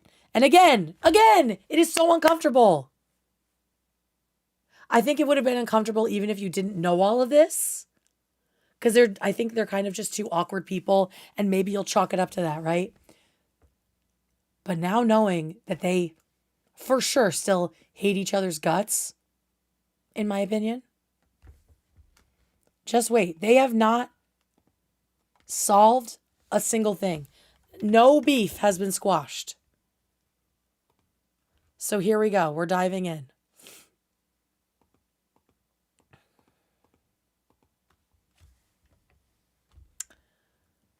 Just remember all that we've learned today, friends, as you watch this fucking idiocy.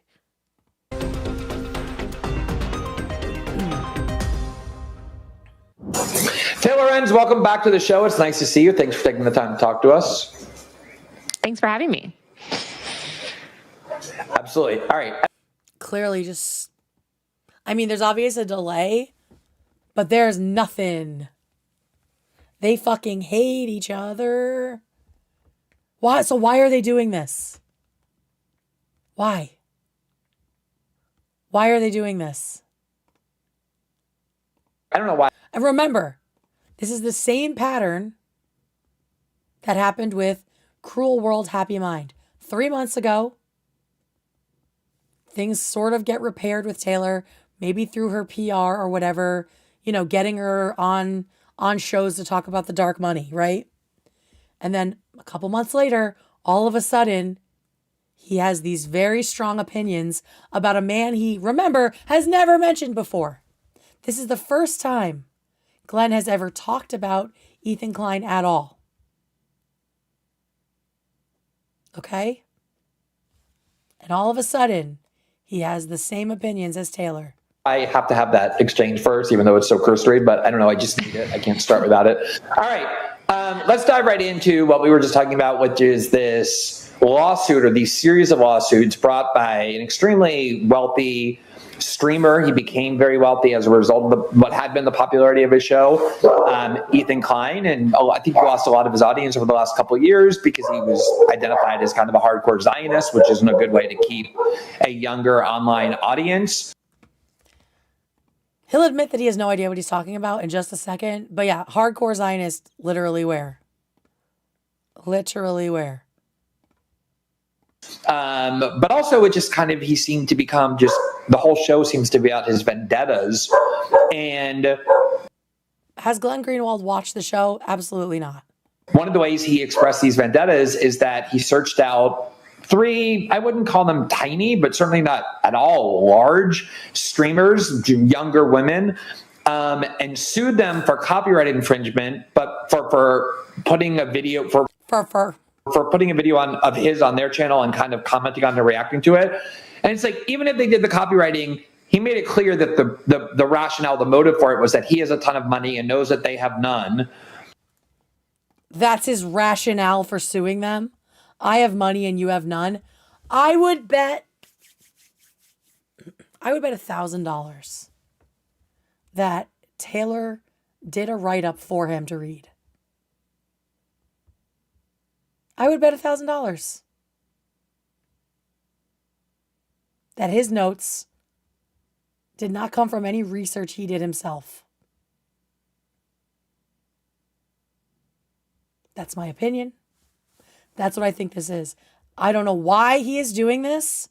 I think she has billed him as this hardcore Zionist who needs to be stopped, right? And so he's like, okay, cool. I need some content this week. Come on and give me your notes and we'll talk about it. And we'll take this guy down. The real center of power in America is Ethan Klein. And therefore can destroy them simply by bankrupting them or forcing them to settle. And last night, one of them read a script that was designed to humiliate her as much as possible. Can you tell? He's literally reading, obviously he's reading something, right? And it was obviously designed to humiliate her as much as possible. Based on what, bro? Apologizing is humiliating? That's what these people think. They think having to apologize for something you did wrong is humiliating. That's who we're dealing with. Tell us a little bit about like where he is and kind of the ecosystem of how information is being consumed in that world, but also this tactic of bullying people who don't have financial resources to force them into submission. Yeah, so let's be clear. Ethan Klein is a multi-millionaire YouTuber. He's one of the richest YouTubers out there. He's consistently in YouTube's top earners in terms of their podcast charts that they have. His podcast, the H3H3 podcast, has been going, I think, for a decade, if not longer. He's sort of an OG YouTuber, so he really got famous in the 2010s by covering drama and kind of being like an edgelord on the internet. He famously had a show with Hassan Piker called The Leftovers. Gotta mention Hassan. Gotta get the Hassan in there for the juice. October 7th happened. They had this messy breakup because, as you mentioned, Ethan's a hardcore Zionist. His wife... He is not a fucking hardcore Zionist. Like, just stop fucking lying. He's a hardcore Zionist? Just like you mentioned, he's a hardcore Zionist. Just like you mentioned, because I wrote it down for you. Because you don't even know who the fuck Ethan Klein is. Again, Glenn Greenwald has never mentioned Ethan Klein in his life. Until this moment. He doesn't know anything about Ethan. I guarantee he did not watch any streams. I guarantee he, in his journalistic integrity, did nothing to look for Ethan's comment on the way that he's being portrayed. Because that's not in here. Remember how he was criticizing Taylor for not getting the other side and how it's not journalism to do that? He is just completely taking her at her word. Someone who he thinks is a fucking liar. A fraud. And he is just completely taking her at her word. Why? Why is this happening? What is the root of this? It makes no sense. October 7th happened. They had this messy breakup because, as you mentioned, Ethan's a hardcore Zionist. His wife, Ela, was in the IDF, has continued to defend the IDF. No, she fucking has not. She was in the IDF when she was fucking 18 years old for 2 years. She has not defended the IDF at all. At all. But we know this, right? And Glenn would know this too. And he would be able to push her on it if he had done the journalistic thing, which he accuses Taylor of not doing. And now her bad habits are rubbing off on him. And he's used his millions and millions of dollars to essentially... Right, she's Israeli herself. Israeli. Yes. And they lived in Israel, I think, too, right? So, yes, yeah. yes, yeah. So these are Israel defenders here. They lived in Israel. Ipso facto, they're Israel defenders.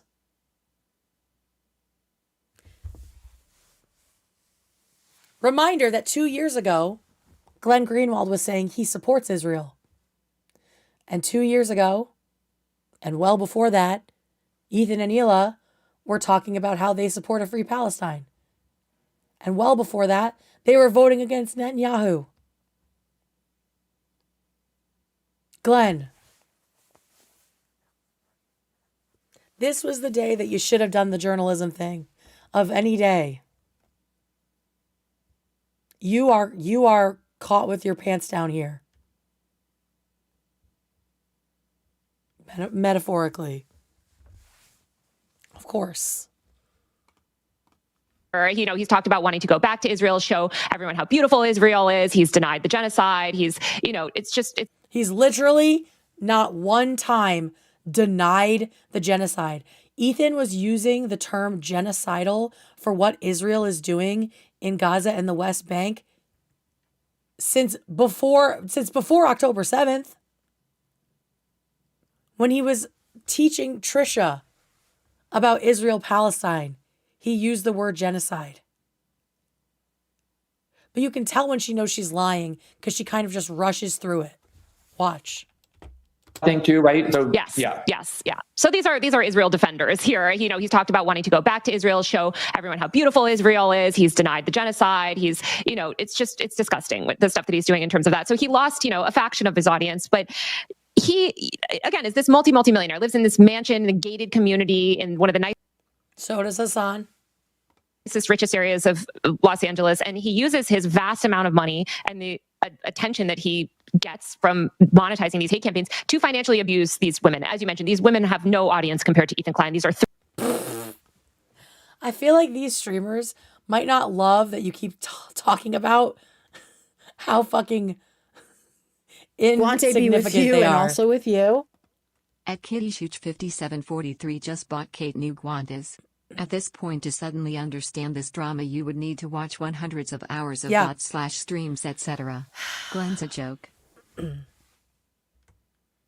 Or he could just like ask someone who isn't in Taylor's camp. Like, there's no way that he got to this point of being on the show without some kind of like conditioning from these people. And like, how do you not realize what's happening to you as a journalist and decide maybe I should check things with someone else that isn't affiliated with them?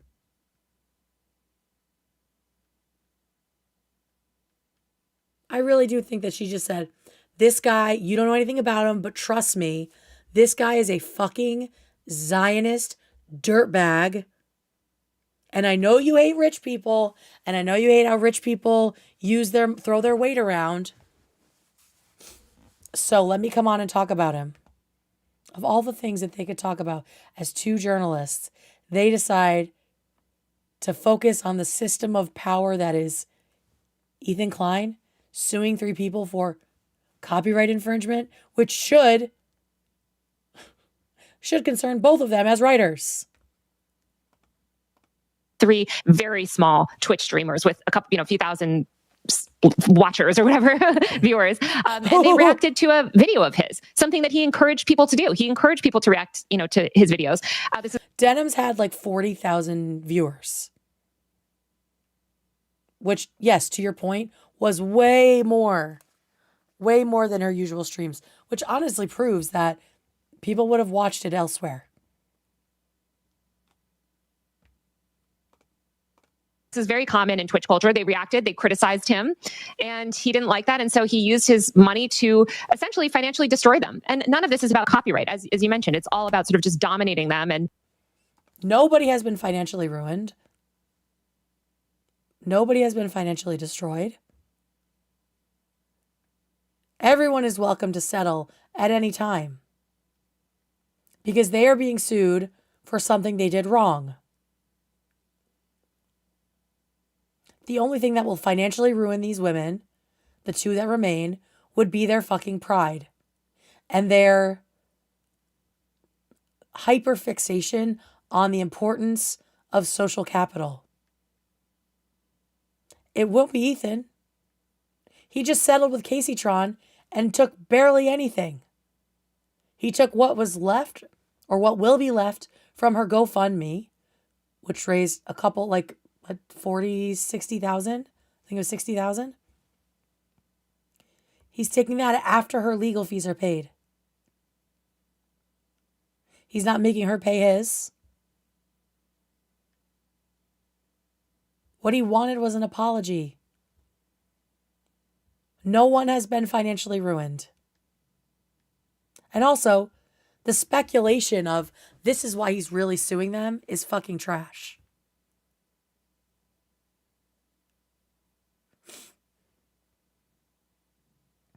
He's suing them because they criticized him and they didn't like it.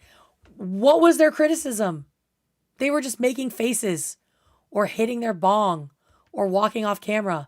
There wasn't much substance, and that's the point. Just because they hate him doesn't mean that they offered any kind of actual criticism or transformative criticism, for that matter, in the video. Now here we're going to see Glenn admitting he doesn't know anything about this. He doesn't know anything about it, but for some reason, he's decided to insert himself in it, much like Cruel World Happy Mind, who also decided to have a really strong opinion on Ethan and Hila after never, ever talking about them. Only months after meeting Taylor Lorenz. destroying their lives. And he's a vindictive psychopath. You know, here's the thing. He's a vindictive psychopath. The character assassination is just crazy. And if y'all really had a leg to stand on with critiquing Ethan, you wouldn't have to turn him into this like mythical monster. If you really had an argument, you could just present that argument without doing all this like emotional blackmail with it. Of saying he's a vindictive psychopath and he's financially abusing these women. But you don't, so you have to fucking make shit up. I don't know a lot about the substance. Here we go. As you mentioned, it's all about sort of just dominating them and destroying. He doesn't know a lot about the substance of this. Their lives. And he's a vindictive psychopath. You know, here's the thing, I don't know a lot about the substance of the dispute. I didn't really follow it. But What was that, Glenn? You know, here's the thing, I don't know a lot about the substance of the dispute. I didn't really follow it. But one more time. Just one more time. You know, here's the thing, I don't know a lot about the substance of the dispute. I didn't really follow it. But let's just assume for the sake of argument.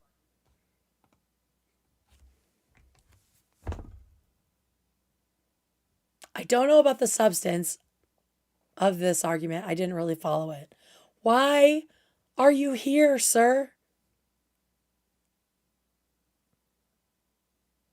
As a journalist, why are you doing this? Where is your curiosity? Aren't you curious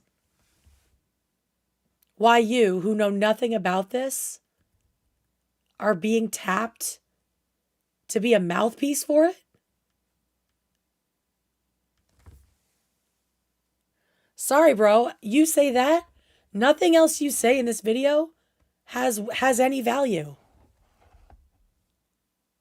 You can't speak on something you know nothing about.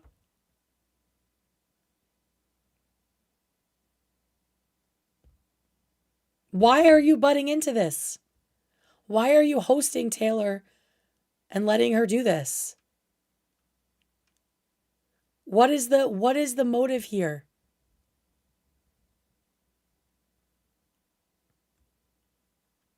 This feels so fabricated. This feels like propaganda.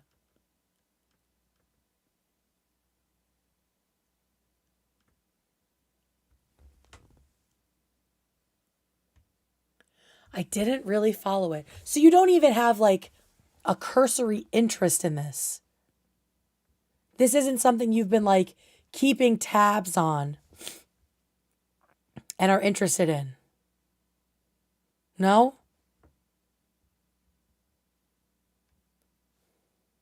And it's not really something like in your wheelhouse of stuff you cover either? No? So what are you doing?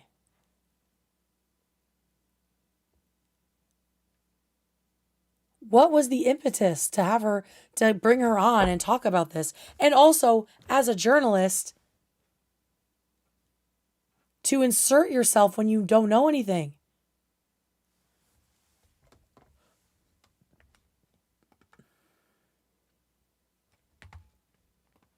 All right, let's back it up. I don't know a lot about. He's a vindictive psychopath. You know, here's the thing, I don't know a lot about the substance of. He's a vindictive psychopath for suing a couple people. Again, she is like changing the meaning of words. She is shifting the meaning of language to fit her narrative. This like hyperbolic, hypervigilant, constant red alert dysregulation that she's in. A vindictive psychopath is someone like that kills people. He's suing people for stealing his content.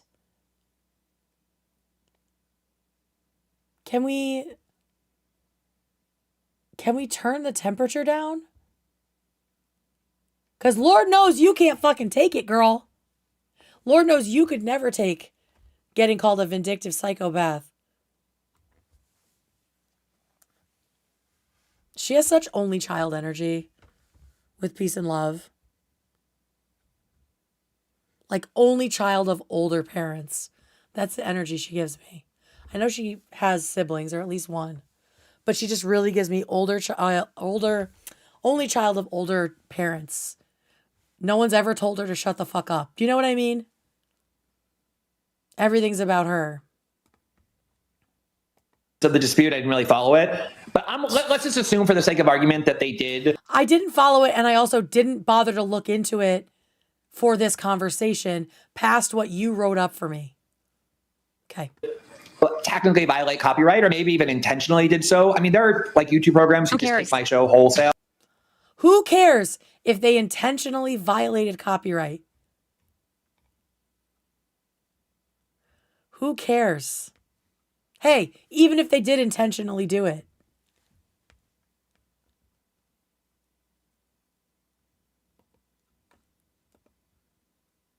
So you're just allowed to steal if someone's rich enough.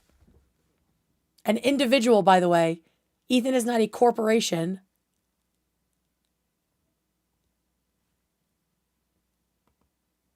And Taylor, we know that you're pissed about people stealing your shit.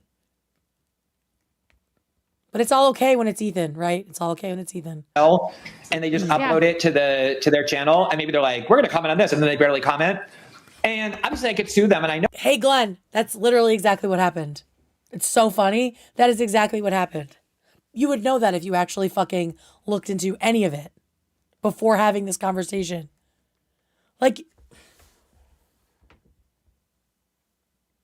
imagine your credibility is a turd in the toilet. You just fucking flushed it in this interview. In this, 11 minutes? Yeah.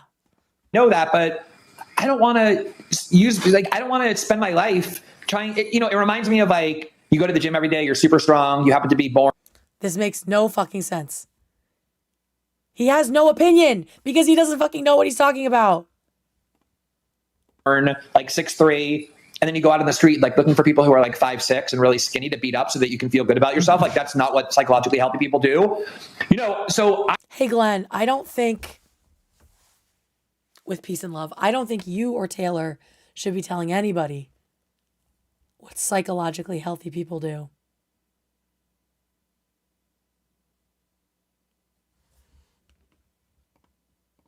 I feel like I've been wronged on the internet in all sorts of ways, and maybe like I have a fleeting sense of like, God, I could destroy that person if I wanted using a tactic like this, but I just would never do it because it's so corrosive to the soul, but it's also kind of threatening to free speech, right? Like if this becomes a tactic that people come to use, you can destroy anybody you want and intimidate them out of criticizing you. Like talk about that. It's literally the opposite, Glenn. If you actually watched any content on this, it is protecting the speech of the original content creator. It is protecting the income that they could get from their content.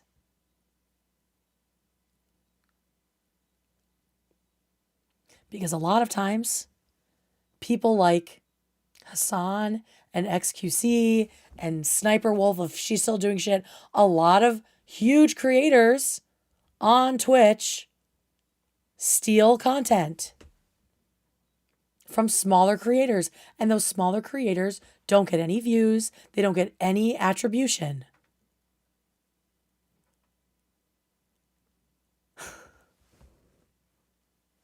To say that Ethan suing is threatening free speech is fucking insane.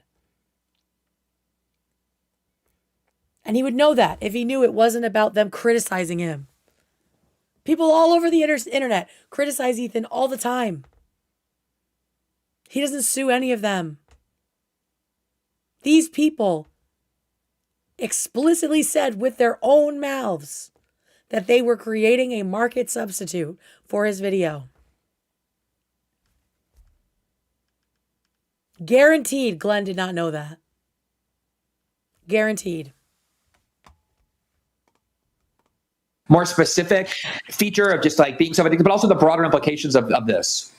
Yeah. I mean, what Ethan is doing is so gross on so many levels. Obviously, he's just personally destroying these women's lives, and he's a cry bully throughout the whole thing. He's trying, he's doing the Israel move of just like, abusing others and then playing the. Oh, there's the week's talking point. She got the chip upload to her fucking brain too. This week, guys, we're all gonna say that Ethan is basically Israel. That the way Ethan behaves is Israel. Because everything we hate is Israel. And Taylor, for you to call literally anybody in the world a fucking cry bully, Glenn, you yourself know what a cry bully Taylor is. You don't know that word because you're a Gen X, right? You're a Gen Xer. But you have from 2021 to 2024, you called Taylor a cry bully nonstop. I don't know why you think she is now the authority on people being cry bullies and why you're trusting that anything she's saying is true when you know she fucking lies about stuff.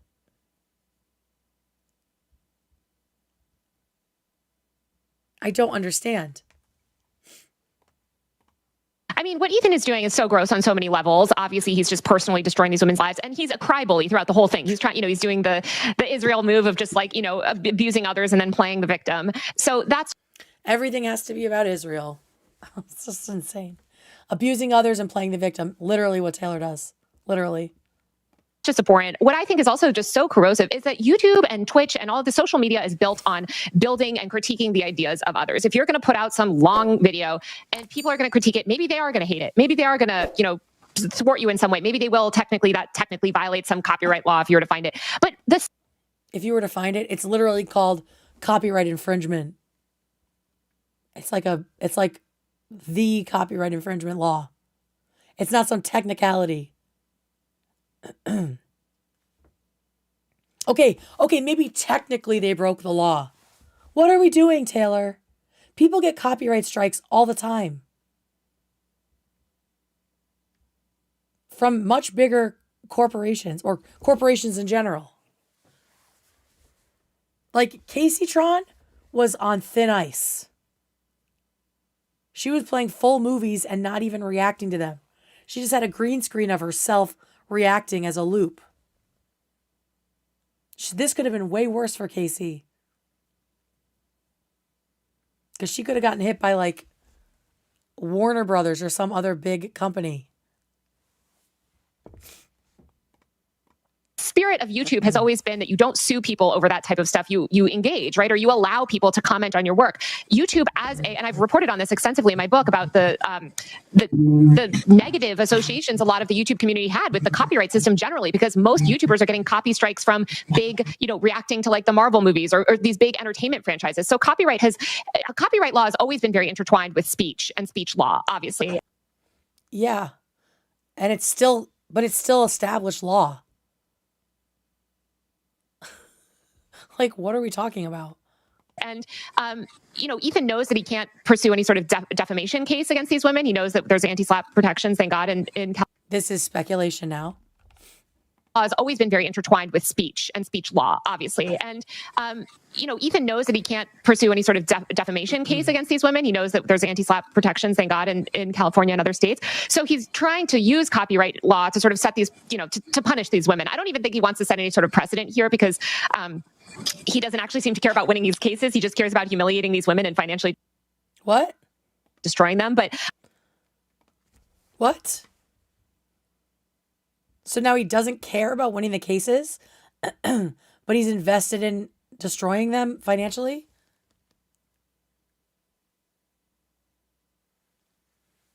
That's confusing, Taylor.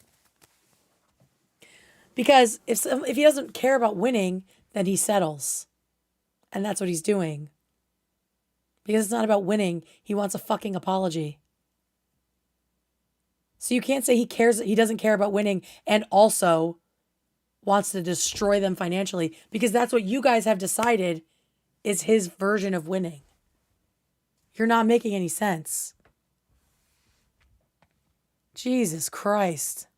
I do think it set this really nervous tone among YouTubers, where a lot of YouTubers are threatened to sue literally everyone that lightly criticizes him, while the entire time claiming to be the victim. Oh, wait, hold on. What did you say, Taylor? Destroying them, but I do think it set this really nervous tone among YouTubers, where a lot of YouTubers are threatened to sue literally everyone that set this really nervous tone among YouTubers, where a lot of YouTubers are threatened to sue literally everyone that lightly criticizes him, while the entire time claiming to be the victim. So threatening to sue anybody who criticizes him, right? And playing the victim the whole time. That's what she said. Taylor. There's always a post. There's always a clip. I know you delete all your tweets and all that shit, right? But you can't delete everything. For example, you can't delete this. So 5 months ago, Taylor Lorenz was lightly critiqued in a Facebook group.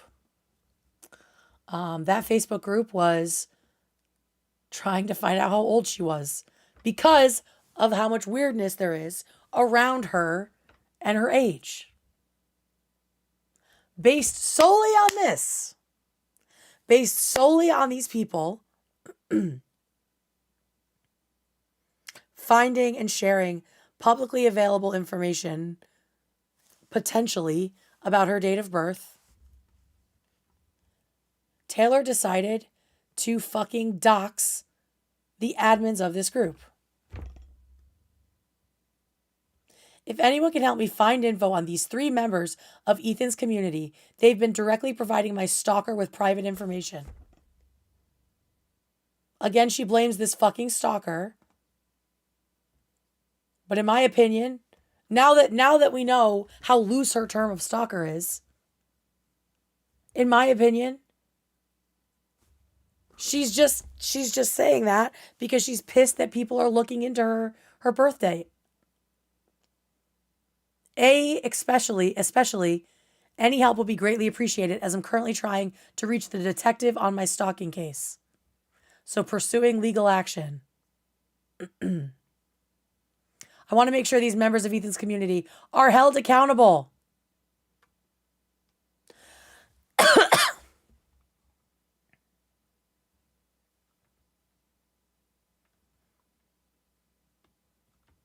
They're now letting him into the private groups under his alt.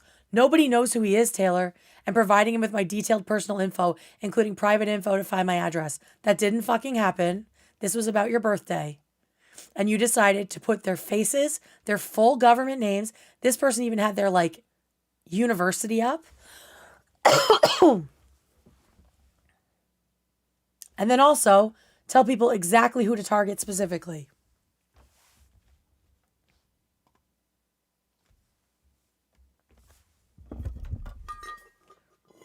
Shit, I'm out of water. Got a little soda left.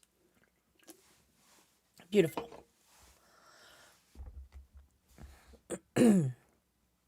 So yeah, let's keep going. It's just the hypocrisy is crazy. Yeah, exactly. I mean, it's exactly what you said. It's the Israel complex. Like, we're going to bomb you and kill you and destroy you and amass all this money and weapons, but we're going to then simultaneously claim that we're the victims and you're bullying us. Just to be clear on this precedent issue, I didn't mean a legal precedent. I meant, I'll just tell you this quick anecdote, which is why this bothers me so much. Yeah. There's this journalist, Alex Quadras, and he's a very well-regarded, accomplished journalist, has reported for major political magazines all throughout the West, including the New Yorker and the New York Times. All right, this shit doesn't matter. He does this. He goes off on this tangent about Brazil. It's cool example, but it is not related to what's happening with Ethan at all. At all. And it just makes it clear that he has done no research at all on this issue. And that makes it really hard for you to ask any actual questions of Taylor, right? You've essentially just ceded your platform to her. Somebody who you considered up until a couple months ago to be a fucking fraud. to be everything that's wrong with journalism.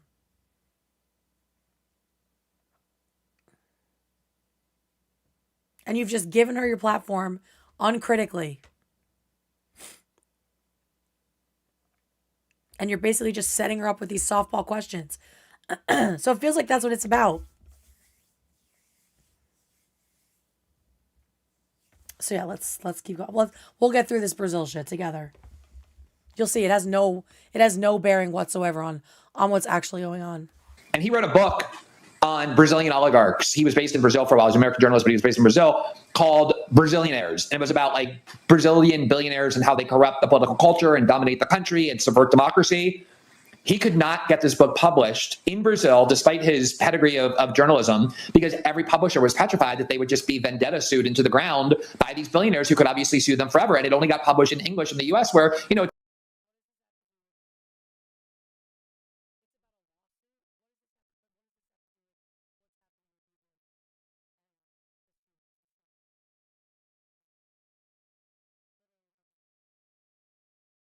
it didn't sell very much. It didn't make an impact because it was about Brazil. It was supposed to be published in Brazil, and he literally couldn't get it published there because of this idea that if I have enough money and you criticize me or you report on me or you challenge me in any way, I can have the best lawyers find some way to just destroy you, even if you've done nothing wrong. And we talk about. Basically, I was just saying this has no bearing, right? It has no bearing on anything. It's about someone who's unable to publish their book in Brazil. This has nothing to fucking do. No one has stopped these women from actually putting out their content. They're being sued because they intentionally created a market substitute. I know, but I just don't want to do it. I don't want to cough in front of you guys.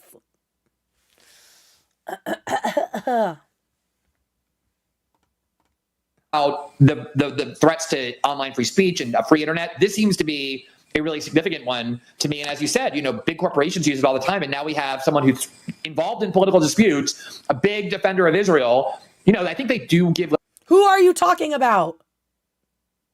Who are you talking about? That is not Ethan. Someone involved in political disputes who defends Israel? Glenn, you don't even know this person. Who are you speaking on right now? This is insane. This man who was outraged at like the lack of research and integrity present in Taylor's journalism. And now he's sitting there being like, yeah, I know this guy. He's super pro-Israel, right? Like, are you fucking drunk? A really significant one to me. And as you said, you know, big corporations use it all the time. And now we have someone who's involved in political disputes, a big defender of Israel. You know, I think they do give lip service to maybe it is a genocide in Gaza, but clearly they're there to defend the IDF and Zionism. Basically sending the signal that if you criticize us, we'll destroy you. Yeah, they're liberal Zionists, exactly. Yeah.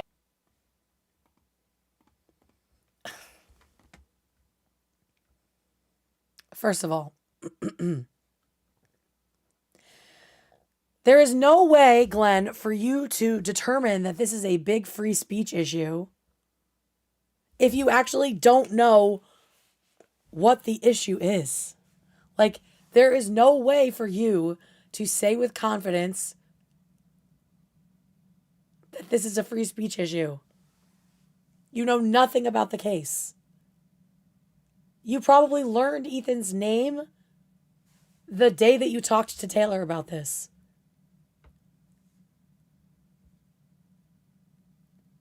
And now for you to say, yeah, they probably pay lip service to it being called a genocide. So now you can't.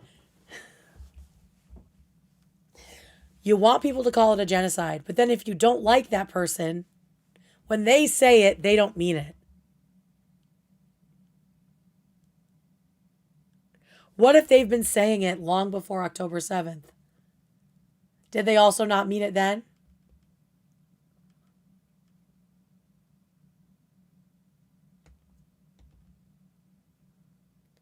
Like,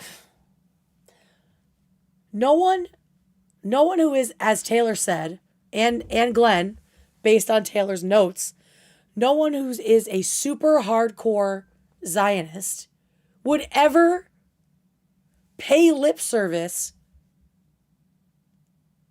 against Israel? Do you think the people in the West Bank, the settlers there, or even the hardcore Zionists here, would call the genocide a genocide? No, they would say it's Hamas's fault. They would remove all accountability from Israel, right? That's a hardcore Zionist. They would not get on the internet and say countless times that it is a genocide, because that's not what they believe. This is absolute fucking nonsense. This is fucking nonsense. Like, fuck you guys for this. It doesn't even make sense. Oh, they've said they think it's a genocide, but they're pretending. Like, what? And all these fucking idiots that watch them are just like, yup, that's what's happening. Like, the confirmation bias is just crazy. They could say whatever they want.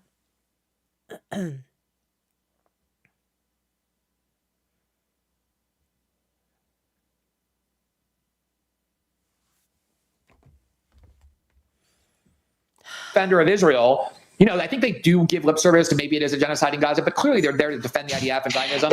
Basically, they do not defend the IDF and Zionism. This is fucking slander. This is straight up fucking slander.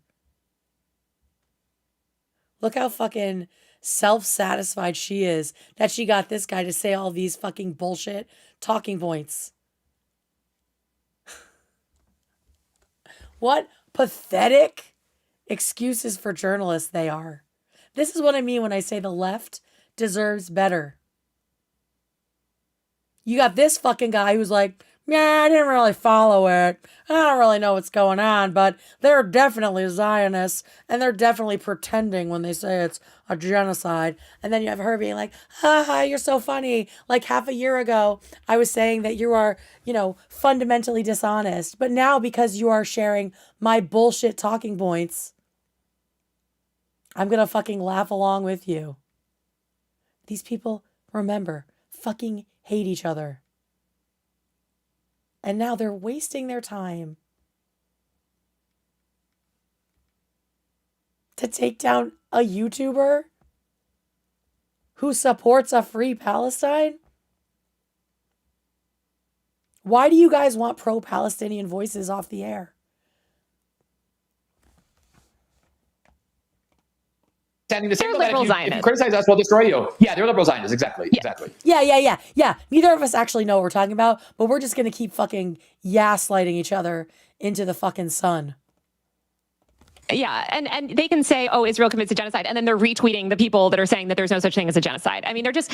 Like who?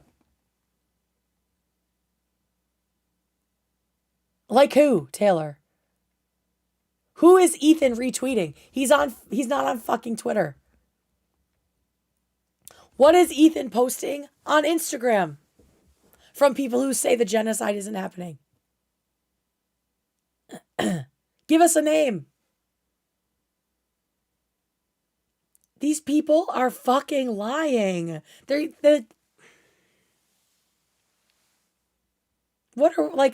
How does anyone believe this shit? All right, the next part is insane. The next part, it's all been insane. And remember, these people fucking hate each other. And they're just co-signing everything the other person says. Like, that alone should give you pause. If all of a sudden, two people who have specifically critiqued each other's credibility and integrity are now sitting down together, agreeing on everything. That should give you pause. No matter what the situation is, okay, gang? Listen to this shit. Ethan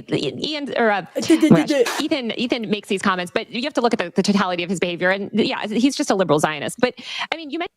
She's fucking stuttering like Porky Pig because she knows she's lying and she has no evidence and she has no fucking point. Remember, this is the girl that said a few years ago, God, some people just can't say they don't like someone. They have to wrap everything in like morality and like outrage to make it okay for them to dislike someone. Taylor, the call is coming from inside the house. Mentioned about this idea of this. First of all, that's horrible what happened to that journalist in Brazil, but we're seeing this happen so much in America. I think of actually David Enrich's fantastic book, New York Times journalist who reports a lot on these horrible lawsuits against the press. Has a book called Murder the Truth. It's about the fight to overturn New York Times versus Sullivan, which is this seminal sort of free speech lawsuit in the US. But he talks about how increasingly there's these law firms that go out and sort of recruit targets, or they work with sometimes influencers, sometimes anyone that sort of like has a grievance, and they'll just fund these lawsuits. They get wealthy donors to fund these lawsuits and destroy, the target. And this is happening. So now she is accusing Ethan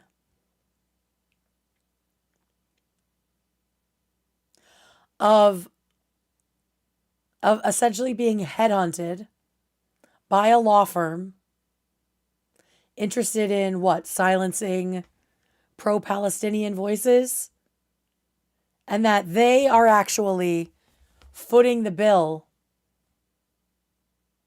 for his lawsuits. Like, do you see how she's just like trying to shoehorn the way that Glenn tried to shoehorn the Brazil story, or shoehorn the Ethan thing into the Brazil story. And now she's trying to shoehorn the Ethan stuff into this book about this conspiracy to like take people out via lawsuits. A lot to local journalists. This is happening increasingly to influencers. A lot of content creators that call out wrongdoing, citizen journalists, whatever you want to call these people, like a lot of them they're challenging people in power. They're covering the stuff that the mainstream media is not willing to cover. They're speaking. You're not. You're just talking about dumb shit. And Glenn thinks so too. He said it for 4 years. Up about Palestine, whatever. And they have these powerful interests, these powerful legal firms, these powerful billionaires, whatever, suing them into the ground. And now you have then now you have Ethan Klein, who's also a powerful millionaire and has also aligned himself with other powerful, rich Zionists like Ryan Kavanaugh.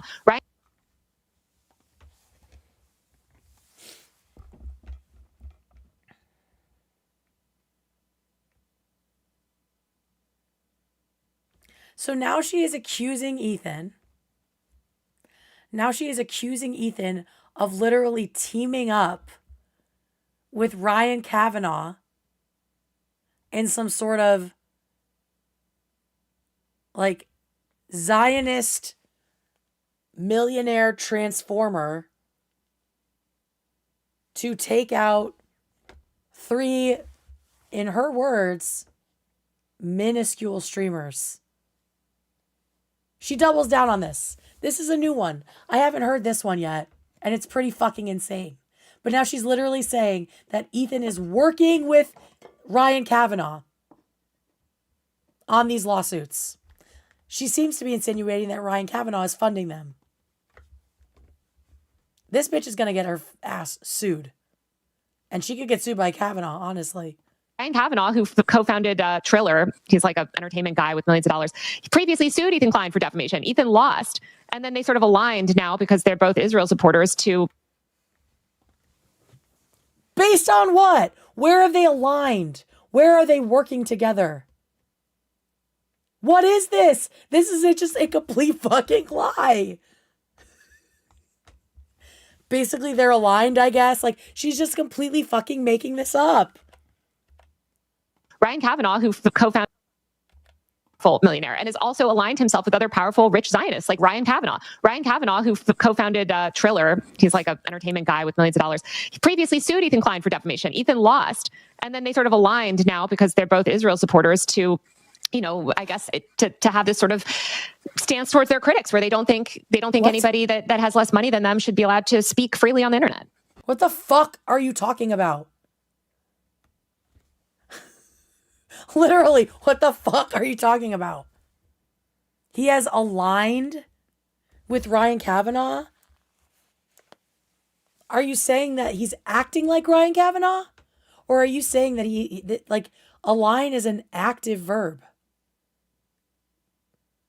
And the fact that you are following up, right, on this story about this book where really rich people fund these lawsuits to silence influencers. And right after that, you say, oh, and it's Ethan Klein has aligned himself with this other Zionist millionaire. That's a pretty hefty insinuation, Taylor. That is a pretty...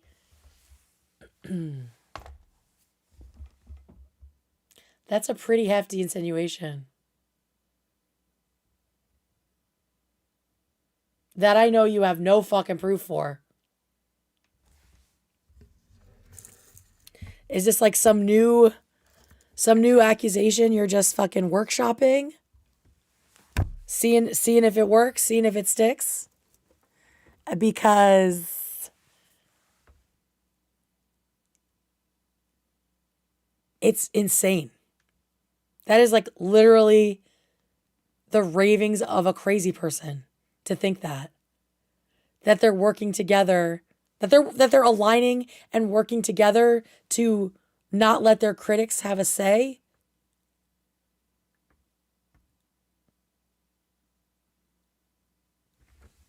And Glenn Greenwald, watch. No pushback whatsoever. No fucking pushback at all. You know why? Because he doesn't fucking know anything. He previously sued Ethan Klein for defamation. Ethan lost, and then they sort of aligned now because they're both Israel supporters to, you know, that definitely implies that they are working together, Taylor. That since the lawsuit, they've aligned because they're both Zionists. You are making it sound like Ethan and Ryan Kavanaugh are working together, that they're pooling their Jew money to sue these creators. You are so irresponsible. It's gonna catch up to you, girl. It's gonna catch up to you. Because this is crazy.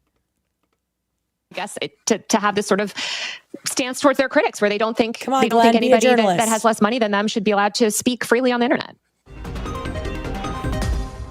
Come on, Glenn, be a journalist. Wait, I think I missed his response. I missed his reaction. I must have blinked. I guess to have this sort of stance towards their critics where they don't think anybody that has less money than them should be allowed to speak freely on the internet. Thanks for watching this clip from System Update, our live show that airs every Monday through Friday at 7 p.m. Eastern, exclusively on Rumble. You can catch the full nightly.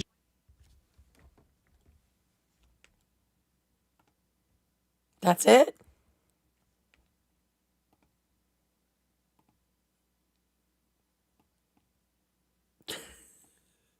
Guys, that's it? No pushback? Nothing.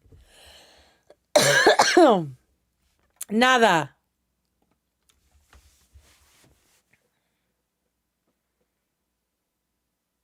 Let's just leave it off on this insane, unfounded, slanderous, borderline anti-Semitic take. That these two millionaires, both Zionists, not true. Ryan definitely is. Ethan is not. Are teaming up to silence their critics.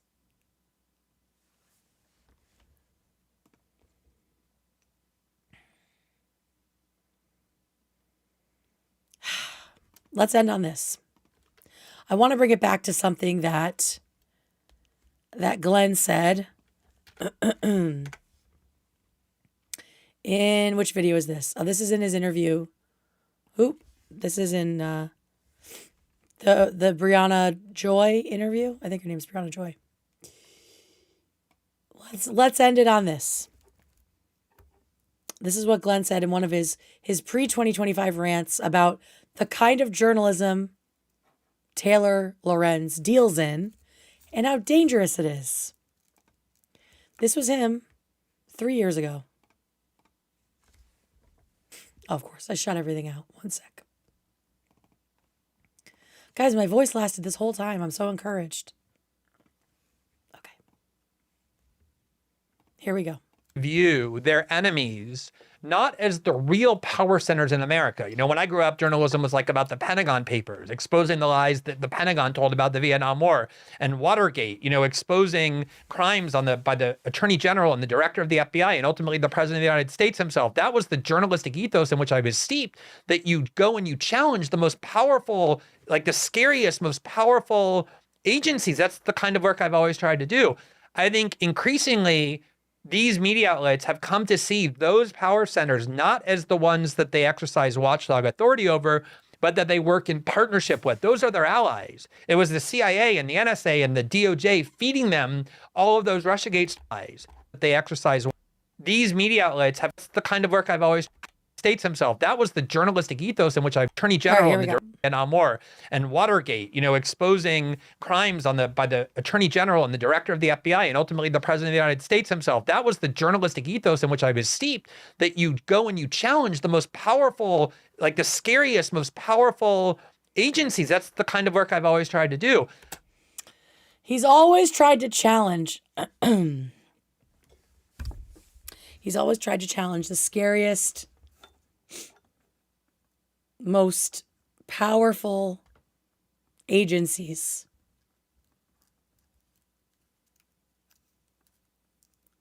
Because that is the journalistic ethos he was steeped in, that he cut his teeth in, right?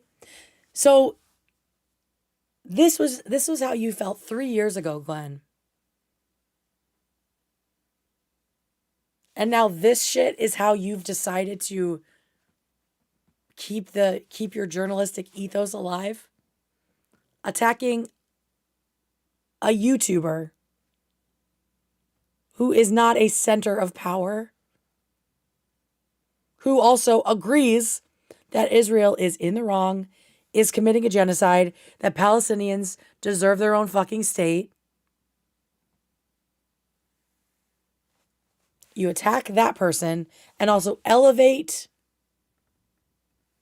platform, and cosign everything said by a journalist you do not even respect.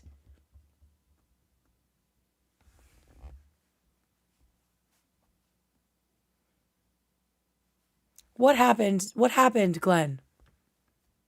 What happened? Ethan Klein is not a power center of any kind. He's also not doing like anything Taylor is sitting there accusing him of. But you would know that if you actually did some journalism. And Taylor, were you lying a couple years ago when you called Glenn fundamentally dishonest? Or are you just so morally bankrupt now that doesn't matter? That all of this is okay because it's in service of whatever weird goal you seem to have, whatever weird vindictive shit is going on. Because we saw it. You called him an illegitimate journalist. You said he was fundamentally dishonest, that he lies for views. Did you come on because you knew he would lie for views? That he would let you lie for views?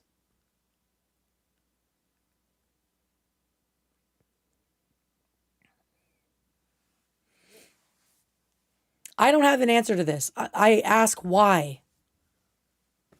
To what end? Why are we doing this?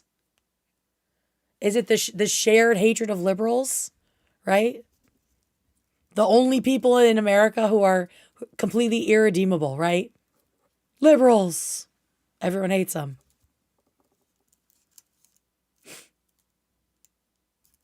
The kids on Rumble are fine, though. They're going to love you, Taylor. So, like, what is... what about this is so pressing that these two arch nemeses feel the need to come together?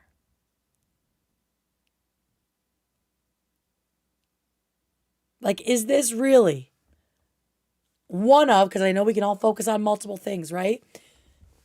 Is this really one of the most pressing issues facing us right now? Because I thought the most pressing issue facing us right now was Taylor Lorenz being harassed. Sorry, the genocide in Gaza.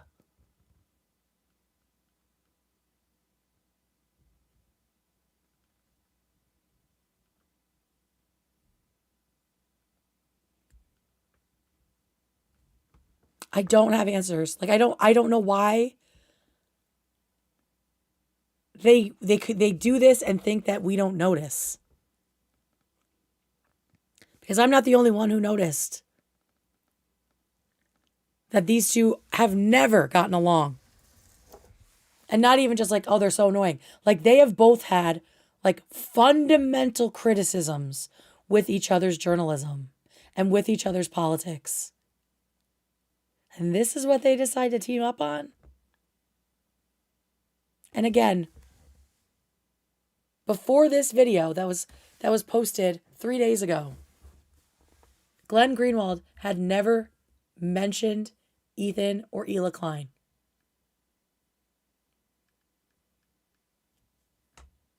It's like the same formula as Cruel World, Happy Mind.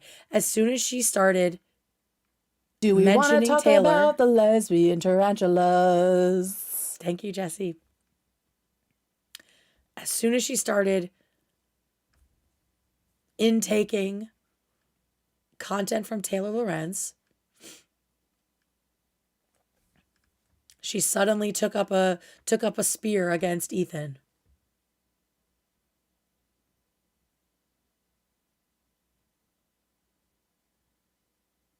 Insane. Completely fucking insane. It makes no sense.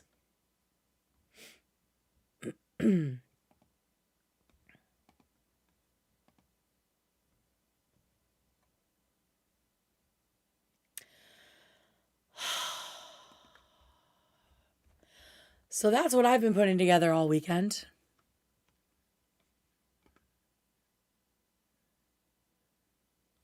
Yes, thank you. Thank you to everybody who has become a member. I see Jesse here. Welcome, welcome. Let me see if I missed anything else. Violet Moth says she thinks we don't form memories. Exactly. Yeah, we read that one from Kitty. All right, great. Then we're all caught up there. All right, guys, I need to go rest my voice. It's already Jover. It's been, what, 3 hours? 3.5? Thank you for sticking through it. I hope it makes sense. And, yeah.